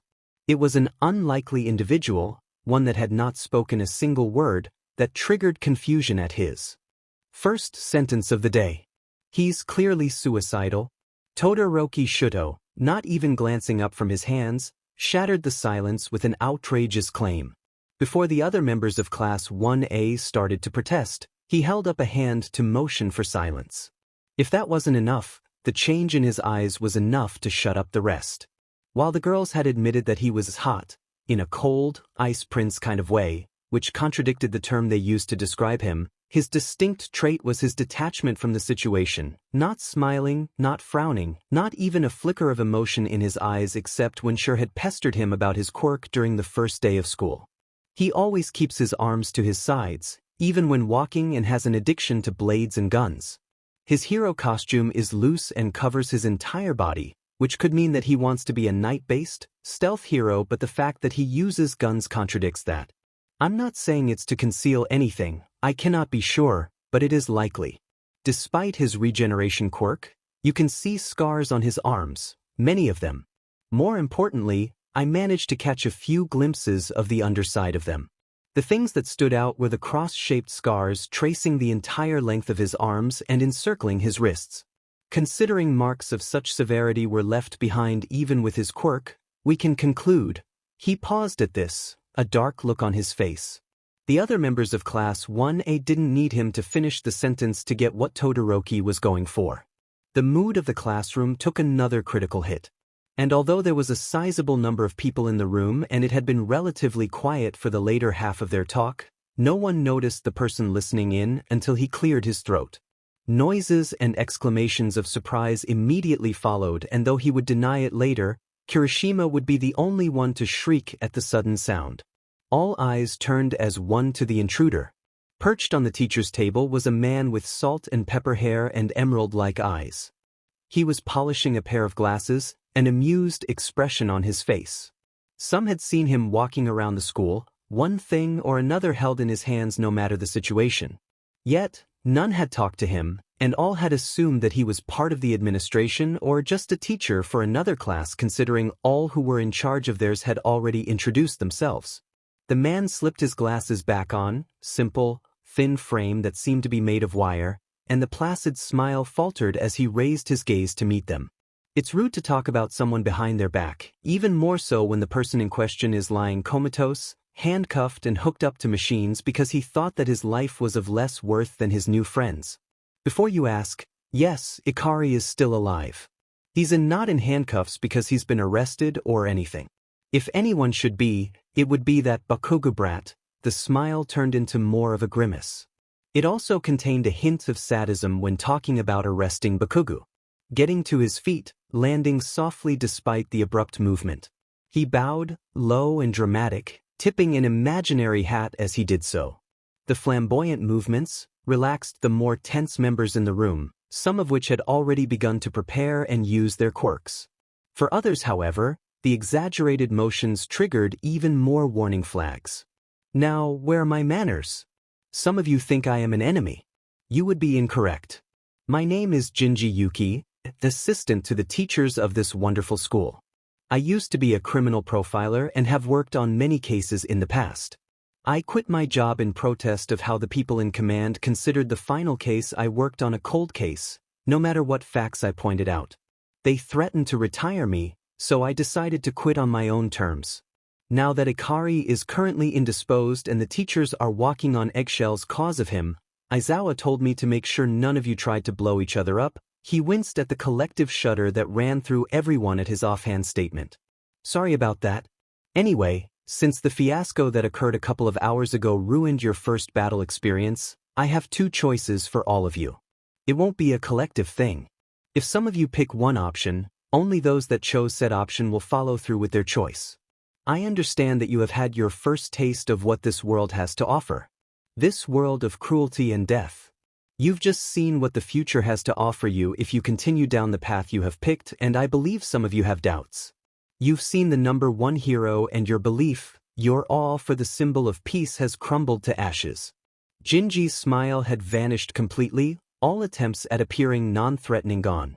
No matter how blunt or abrupt his change of tune was, his words rang through. It only made the man seem more dangerous. Almost as if he had read their minds, every single one of them, and understood what he saw. Here are your two choices. One is that you go home, think about what you've seen and how your faith has been shaken. Think of your next option and if you really want to continue training to be a hero. I won't blame you if you choose option 1. It's what I wished I had done. Option 2 is that you follow me to another training ground. UA has plenty of them and the destruction of one will not change that. I will teach you like how I have been taught. Like how Shurikari has been taught. I will teach you how to fight. Azui to you watch the happenings with a poker face worthy of a king or queen. Her first thought on the situation was that escalated quickly. From introducing himself as an assistant teacher and then a former criminal profiler, Gingi's sensei, did she have to add that had made a 180-degree turn, like rain while the sun was blazing in the sky. He offered them some thinking time or training. Judging from the murmuring, she already knew that some were planning to leave. Yet, no one moved to leave, though a few shifted on their feet. Almost instinctively, her mind went back to the grotesque imitation of a smile that accompanied a pair of unseen eyes and useless limbs. All part of a person who she thought had died standing. She was more than a little impressed and inspired by the person's boldness. She knew, in her heart of hearts, that she wouldn't be able to turn away now and hold her head up high ever again. How could she call herself an aspiring hero when she had treated someone who was a little different, yet more human than she was with her mutations, with suspicion and fear? Looking around, she guessed that the others were also following similar trains of thought. What about Uraraka, Ida, and Bakugu? They're currently still getting treated by Recovery Girl. Ajuru asked, though hesitantly, as if there was something on his mind. Gingi-sensei snorted derisively, a far cry from the nice person he had appeared to be, and once again, almost as if her subconscious was trying to remind her of something, the fact that he had entered the room undetected surfaced. He flapped a hand, then swiped it down in the middle of the air in a motion that reminded her of Shur. No map or anything showed up, no projection of light. However, his eyes flicked back and forth as a finger made a scrolling motion and the smirk that turned him into an older version of the weapons master who was currently missing resurfaced. Uraraka will get more than enough help. From Shur if he comes out alive and mentally stable. Expect them to spend a lot of time around each other. Ida will probably get help as well if he manages to swallow his pride and apologize for the things he said during the battle trial. As for Bakugu, who gives a damn? I don't. I'll tell you one thing though, he won't be coming back to UA anytime soon. If the crimes he committed doesn't get him locked up, I'll make sure he does. That's a promise. A shadow concealed his face as a cloud blocked part of the sun and she shivered at how such a simple thing, accompanied by his declaration, made his already oppressing presence loom over them even more. It felt tangible now. That's no way to talk about Bakugu. While his actions may have been unmanly, what Shur did to him explains it. Plus, he can repair his own body, according to what you've said, so any damage done is fixable. Kirishima, despite having already been berated for his one-sided opinion on the situation, basically the flip side of Uraraka's ride-or-die attitude in all things concerning Shurikari, he still couldn't resist responding to the callous sentences, spoken with a mild sense of boredom. Before she could slap him across the head with her tongue, the atmosphere seemed to darken even further. A resounding snap echoed through the room as Gingi-sensei clenched one of his hands into a fist, popping his knuckles as he did so. He began to laugh, more of a cackle, a mocking sound that reminded her of one of the witches from an old cartoon. And when he rebuffed Kirishima, he did so in a tone so cold that she was surprised frost hadn't formed in the classroom. If this is what's the best the new generation of UA students have to offer, I am so disappointed in our future. You're telling me that just because someone can heal, they should be fine with taking more damage than what is considered reasonable? You think because Ikari can heal the person who destroyed half of his internal organs and most of his skin should get off lightly? Let me tell you something, Mr. Kirishima Aijuru. Gingi-sensei leaned in with every sentence. Kirishima moved back a step with every action, fear written all over his face. If I said that you, with a hardening quirk, should be used as a shield to deflect a machine gun, Because you can take the damage, what would you say? Wait, don't answer that, I know what you're about to say. That's different, I'll still take damage and it'll take time to heal. Have you ever thought about the sheer amount of pain involved in regeneration? Have you thought about the number of times he breaks his body because it's the only thing he thinks he can do to help others and how he's constantly getting shunned by that? I'll let you in on a secret. Mr. Bakugo's amazing cause is a flashy quirk. Why don't you look up the name Shirikari? Let's see if you can look me in the eye and tell me Bakugo doesn't deserve punishment and expulsion. He spun away from the ashen-faced boy, a twisted smile on his face as he spread his arms wide apart. How many people do you think said that they were allowed to hurt him because he could just shrug it off? I've lost count. But in this school, I've already counted too. If I had my way, he'd be locked in a cell and I'd throw away the key. Attempted murder and assault. You think he shouldn't be charged despite all the evidence? Don't make me laugh. And if you do anything to my kid, I'll show you why I teach here. Not to watch your every move and predict everything you'll say, but to show brats like you what happens to bigots. With his final sentence, the air crackled with power. The work of his quirk? Kirishima, already pale as a sheet, mumbled something about having to go and dashed out of the classroom. That was rude, were the first words out of Tsuyu's mouth, and she winced internally, waiting for him to verbally tear her apart like he did her classmate. Instead, he pinched his nose, suddenly looking very old and tired. It was also semi-uncalled for. He needed a wake-up call. Better now than in the middle of a fight. I'll apologize when he comes back, if he comes back. In the meantime, anyone who wants to leave can do so. Door's right there. This is a one-time thing. I'm not supposed to be here doing this, but the teachers are all paranoid and on red alert, so the only thing they're focused on right now is keeping an eye on Ikari. Aizawa might have come back to check on you all, but Uraraka is currently running amok and threatening to drop pieces of expensive medical equipment on his head. I think I speak for everyone when I say that we are staying. Watching Shur sacrifice himself made me realize that being a hero is much tougher than just fighting villains. And I do not think that I am ready. When I think about throwing myself in front of someone else in order to protect them, my legs lock up. I want to know how to become a better hero. A wan smile crossed his lips for a few seconds. Then let us begin. Tsuyu watched impassively as Gingi-sensei leaned against a wall, glasses removed and occasionally bringing up a screen in front of his eyes. For someone who had just declared that whatever he was doing was illegal and had publicly, blatantly threatened a student, he was surprisingly patient. Most of 1A had decided that they would fight him, only exceptions being Koda, who wasn't all that good in a fight, Hagakure, same reason as above, Shoji, who had stated that he did not want to be beaten up with his own limbs, and of course, Kirishima, who had vanished ever since Gingi-sensei had ripped him a new one and was probably home already. Her other classmates were discussing how the whole battle trial 2.0 would go and if they were going to go one by one or in a group. Personally, she found the idea of facing the mentor of the dark individual who had dominated one of the strongest members, previous member, she reminded herself, with little more than a shotgun that only shot smoke bombs and rubber bullets was more than a little terrifying. Gingi-sensei had mentioned that he had trained Shirikari. That essentially meant that the self-sacrificing, no one knows what he's thinking student probably picked up whatever he had been using from the person currently snickering at something that she couldn't see.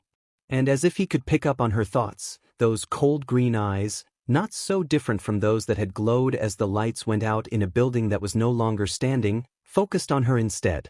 She briefly considered avoiding eye contact and going back to her thoughts, then reminded herself that this was a teacher. He wouldn't harm them without a valid reason. Hopefully. She waited till the feeling of a searchlight on her subsided before asking the first thing that came to her mind. Is Shur all right? Last time I saw him. His eyes softened at the inquiry, a quick flick of his finger and the movement of his eyes as several screens materialized in the air indicated that he was, yet again, reading or watching something. Smiling at whatever he saw, Gingi-sensei inclined his head before turning to the next screen and snickering, flipping it with a quick gesture to show her what was on it. Recovery Girl, the nurse of Yua, was currently scrambling around a room that she assumed was the infirmary. Ida was hanging on to a bed that was currently floating close to the ceiling and Uraraka was right in the center of it, looking like she was screaming something while tapping even more objects around her and then batting them at the elderly woman, who was screaming right back at her. A flash of black drew her attention and she noted Aizawa-sensei sprinting into the room, taking one look at the carnage and unslinging the capture weapon, which reminded her of a very, very long bandage, wrapped around his neck just in time to get clocked in the head by a cup. Staggering, he must have made some form of noise, because Uraraka turned around, made a face that resembled a cross between embarrassment and fury and picked a bottle that had been floating near her and threw it at him. As expected of a pro hero, Aizawa-sensei had already recovered from the earlier damage to his head in time to dodge the bottle, but not the one that came after it.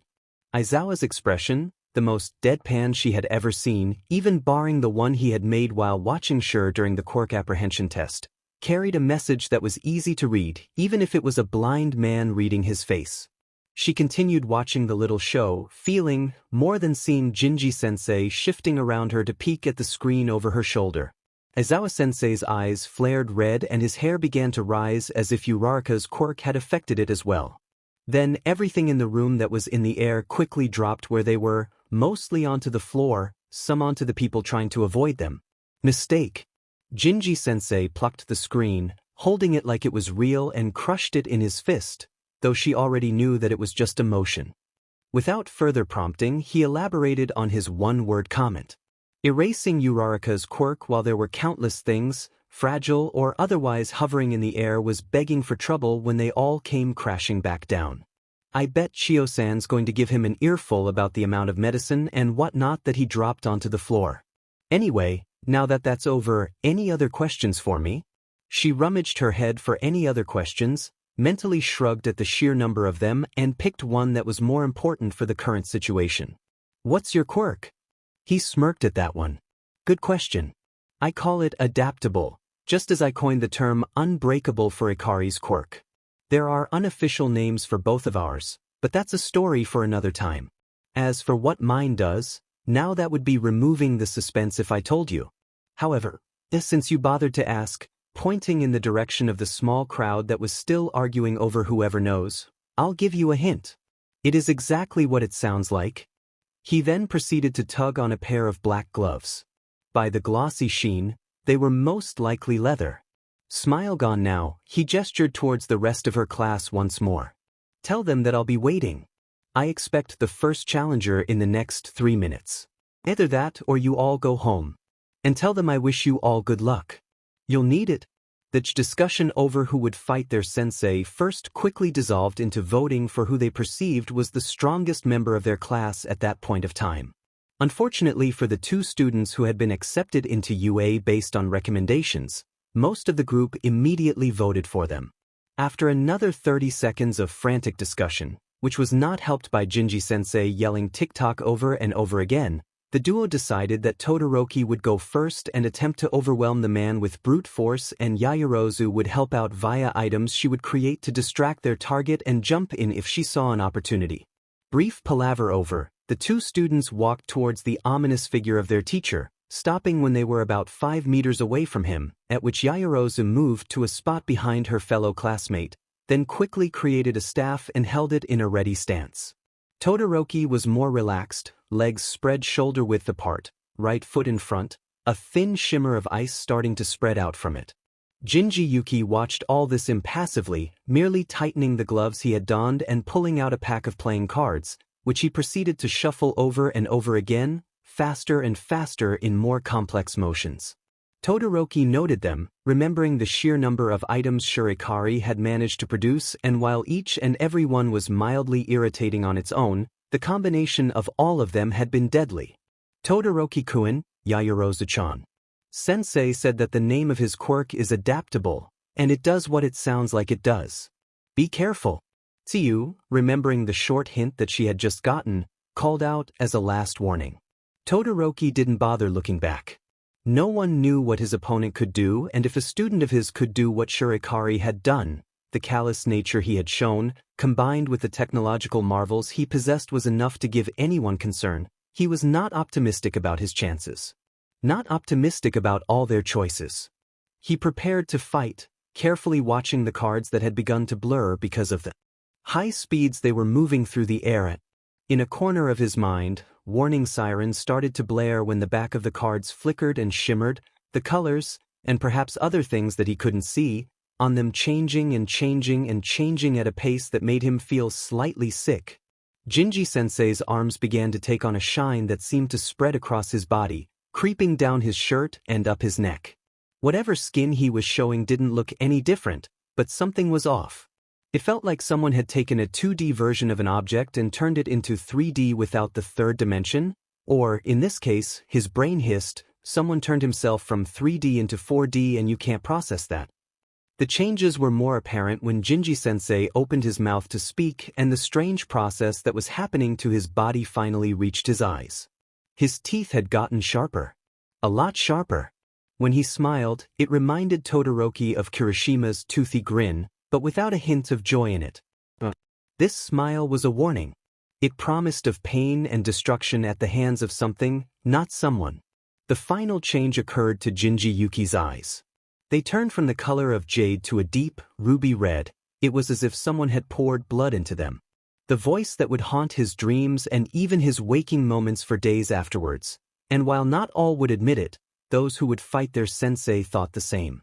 His voice sounded like his vocal cords had been run through a meat grinder. IWILSHOWYOUWHATSLW. IWLSHOWYOUTHETRE. He paused to chuckle at some bizarre joke that only he understood. The laugh made everyone who could hear it wince, for it was like someone was dragging their nails down a blackboard. He had stopped shuffling, half the deck held in each hand. Somehow, he instinctively knew that if he counted them, Gingi-sensei would have cut the deck exactly in half. Forcing the cards to curve, they shot from his palms with unnatural force and speed, suspended briefly in midair unhindered by gravity before they began raining down all over the playing field, embedding themselves into the dirt, for they had all fallen vertically, and miraculously, none of the trio had been touched. He snatched 2 out of the air, then 2 more. Fanning them out in one hand, he revealed 4 jokers. Rather than the smiling, juggling figures that were commonly found in poker decks, these had a smiling mask, one that reminded him of an old play that he had studied, held in one hand and the other was positioned like a gun against their temple. Chillingly, he thought that he recognized the faces, the crying, screaming, torn-up faces that each one had. FORNSTUS ARENOTBOM. TY.ARE.MH. The place that Gingi-sensei had chosen to fight in was small. It was considered open ground, but small enough that each one of his playing cards could be easily taken without having to move too far. To Tsuyu, the reason behind the odd training grounds he had brought them to suddenly became clear. The cards he had thrown were obviously weapons, he wouldn't have used them if they weren't, but now she could see how he had trapped the 2 members of the class that had been selected to test the waters. After his admittedly terrifying physical transformation and the revealing of the 4 Joker cards he now held, she had to give props to Todoroki for his ability to recover. With a stomp, a wave of ice erupted from the ground, ends sharper than she would like. After all, they still didn't know what quirk resided in their teacher, and aimed directly at the man in front of him. They would definitely have done a decent amount of damage, considering the sheer volume of the attack accompanied by the jagged edge to the parts that would make contact with him first. Then again, they would have had to hit him to do so. In a quick motion, he threw 2 of the cards he held even before the ice on the ground began to rise up and increase in size. She expected the 2 flimsy-looking cards to bounce off or get stuck in the ice at best. She was sorely mistaken. They glowed red, then white and cleaved through the frozen tidal wave that swept towards him, producing an awful lot of steam that briefly concealed the man. Rather than wait for the brief smokescreen to clear, a leg quickly blew away the steam, drawing a long horizontal line through it and somehow colliding with the side of Todoroki's chest, who had recoiled from the sudden burst that obscured his vision. The boy grunted at the force, but only slid back several meters on the ice that he had produced under his feet instead of hurtling towards the nearest wall, which she had expected to happen. His back leg made contact with a card in the ground, lying there innocently. It glowed orange, then propelled itself into the air and shattered. Todoroki made a sound akin to a cat hacking up a hairball, and she watched the force of the small bits of shrapnel digging into his back propel him back forward into a jab to the neck. He then collapsed like a puppet whose strings have been cut, curling in on himself and clutching at his throat, cool facade gone completely and eyes practically bulging out of their sockets. The smoke had cleared enough for the class to see their teacher again. And judging from the gasps of shock and cries of horror, what she was seeing wasn't some hallucination. It seemed that his appearance had only begun to change when his eyes had turned into bleeding pits and his teeth had sharpened into daggers. His mouth was in a grin so wide that it looked like it hurt, and as she watched a trickle of red flow down the corner of it, she realized that she was right, and it stretched even further. He was now literally grinning from ear to ear. He had finished Todoroki without even looking at him, for his body was now facing a rapidly paling Yaoyorozu, staff in her hand caught in his grip as well. Absent-mindedly, she now guessed another reason for the tiny nature of the space he had brought them to. It was to let all of us see what he was doing clearly. His gloves now looked organic, not like they had been put on. More like they were part of his arms now, replacing his hands. The fingers were less human and more animal. It wouldn't have been a stretch to call them claws. Watching Yaoyorozu attempt to tug her weapon away from the iron grip of her opponent, Gingi-sensei took a moment to tilt his head to one side in a mocking imitation of a child that was confused at what they were seeing. Then he squeezed. The staff crumpled in his grip, the sound of metal getting wadded up piercing and terrible. Tsuyu watched the remaining cards on the field. With 3 now gone, only 3 out of at least 52 were enough to take out the son of the number 2 hero. She was wondering what the rest could do. She then noticed what Todoroki had noticed earlier, that the back of the cards were changing colors. As she looked closely, all of them turned black. Her gaze now snapped back to the fight. If one of his hands was being used to deal with Yaoyorozu and the other had been used to take down Todoroki, where were the remaining 2 cards he had snatched out of the air? Shoji, who had grown extra eyes and was watching the fight with rapt attention, shouted the answer to her private question. The cards are in his glove.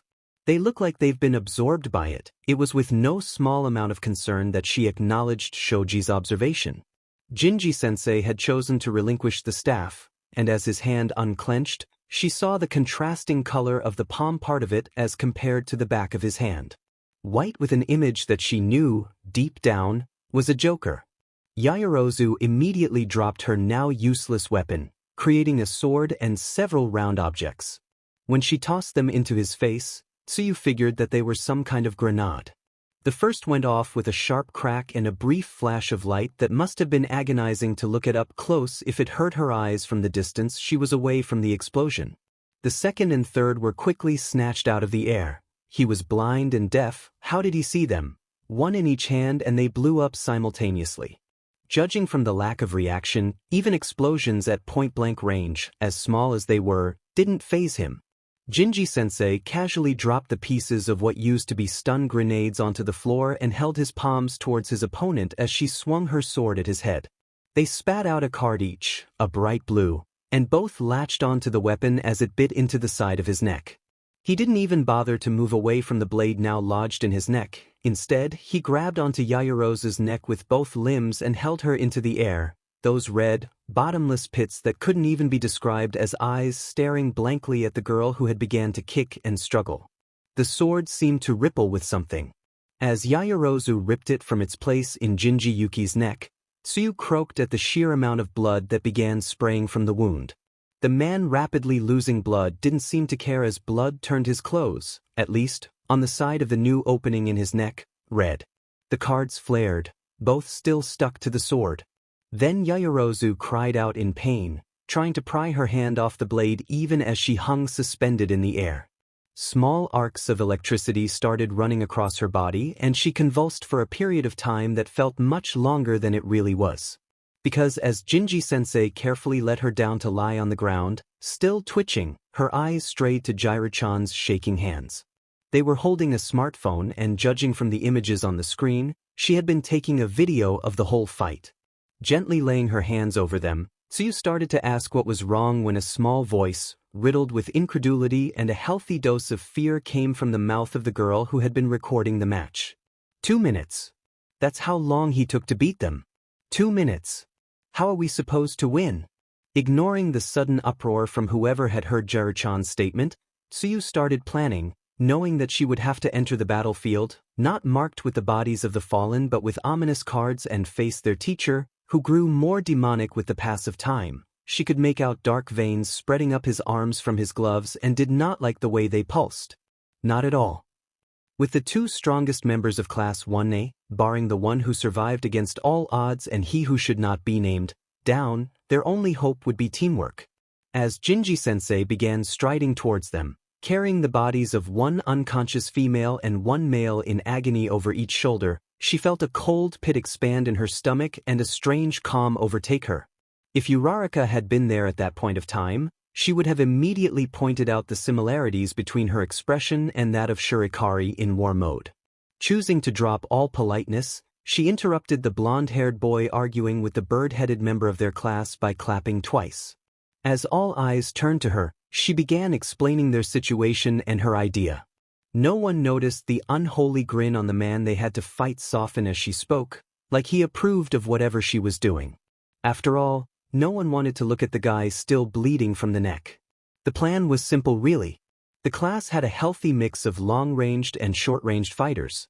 By keeping their teacher occupied with the short-range fighters, their roles were pretty much that of meat shields. The long-ranged members of their class would be able to whittle his defenses down.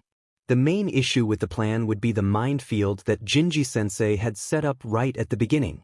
Considering that they had only seen it do 3 things: turn hot and sharp enough to destroy ice, explode on contact with enough force to propel someone, and produce an electric current strong enough to paralyze someone, and those 3 were already bad enough. He had plenty of cards left over to defeat all of them, provided he didn't just use his fists and legs to knock them to the ground. So for the first thing they had to do, Kaminari, stand over here. This kind of feels like a bad idea. Maybe we shouldn't dash? Just get over there. With a swift kick to the rear, courtesy of Jiro, Kaminari stumbled towards the card field, screaming as he went. Gingi-sensei, who was still bleeding, geez, where did all that blood come from, had already deposited the duo he had defeated away from the battlegrounds, and was staring with no small amount of confusion at the teenager running towards him, crying and shouting as he did so. Still off balance, Kaminari tripped and fell, face first into a card. When he raised his head a second later, cards stuck to it. Their adversary let out a bark of a laugh, holding up a hand. Kaminari's frightened expression briefly switched to a determined one before letting loose his strongest blast of electricity. It arced from card to card, making each one glow brightly. Unfortunately for Gingi-sensei, he was caught in the blast as well. He roared in pain, electricity tracing his body and racing from limb to limb. As he twitched and seized, Sato ran into battle alongside Ojiro, backed up by Shiro and Tokoyami. Dark shadows emerged and quickly dragged out of commission Kaminari away before rearing up to charge. Sato, already having consumed some sugar, greeted the man, who had sparks flying from his body, with a fist to the face. Head snapping back with a jerk that caused more blood to drip from his wound, Gingi-yuki recovered in time for a dual attack from Dark Shadow and Ojiro, a kick to the temple and a dark entity to the chest. He flew backwards with a groan and landed on his back. He attempted to get up before Shiro launched a couple meters of tape at him and pinned him to the floor. Struggling for a couple seconds, he leaned back and rested his head with a defeated sigh when even more tape was added to whatever was already on him. The rest of the class, plus Tsuyu, began to form a circle around their teacher, at a loss for words considering how easily they had taken him down, especially because of how easily he had taken down the 2 recommended students. With a hand that was barely able to move above the rest of his body, he beckoned Tsuyu towards his prone form. Walking closer, albeit with some caution, she noticed that the pools of red had turned back into regular, green eyes. He started speaking, but stopped when a fresh spurt of blood splashed onto her. Wincing, she gestured for Shiro to tape the wound on his neck, which he did so immediately, but he turned green as well. Seemingly able to tell that his neck wasn't going to fall off at the slightest motion anymore, he repeated whatever he was trying to say again, but so softly that she wasn't able to hear it. Seeing her confused expression, his face took on a tinge of irritation and his hand beckoned her closer still. Squatting down, she leaned closer to his face, then he raised his head as high as he could, and with a blank face he spoke. Not bad. Not bad at all. Then again, if I were a regular human being, I'd be dead by now. I mean, look at how much force those three put into their attacks. I'll have to work on your damage control next time. Can't have the first villain you meet die from a kick to the face. You know, Sensei, for all the bluster and rage, you were kind of a letdown. Was that your plan? Use a minefield of cards to pick us off one by one.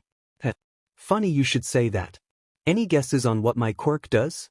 What does that have to do with this? Humor me. The answer will help you understand my reason. You said that it was called adaptable. That it did exactly what it sounded like. Your body seemed to change as the fight continued. Your gloves became clawed and looked like they were part of you. The flashbang didn't faze you, so it means that your eyes changed to prevent that. The cards got absorbed into your hands, apparently, so they're probably part of you somehow. So my best guess is that your quirk modifies your body and makes it better. She ticked off a finger with each statement, not knowing where this was going. Good guess. But you missed one key point. And what's that? My quirk makes me better. If the cards are part of those adaptations that it did to me, a light bulb turned on in Suyu's brain. How were you carrying them around even before your body began to change? The blank expression now held the glimmer of a smirk. My quirk is constantly active. I haven't been fully human in a long time. Everyone, get back. Suyu was jumping back even as the first word dropped from her mouth. The ones who hadn't been celebrating or fretting over the unconscious Slash and Pain duo were the first to react, Jiru already backpedaling and Tokoyami getting scooped up somehow by his own quirk. Ashido was the next to react, sliding away on an acid trail. The rest were far too slow. Gingi Yuki stood up abruptly, tape ripped to shreds and eyes back to their bloodied nature. He snapped his fingers. The cards which she had assumed had been disabled all switched to the light blue that had shown up before. Electricity, presumably the charge that had supposedly caused them to go out in the first place, connected all the cards remaining on the field and whoever was between two or more of them. Only the four who had retreated managed to get out of striking range. After several moments, the bodies of their classmates crumpled to the floor as one. Brushing off the tape still stuck to him, their teacher moved into a fighting stand as four spider-like limbs sprouted from his lower back.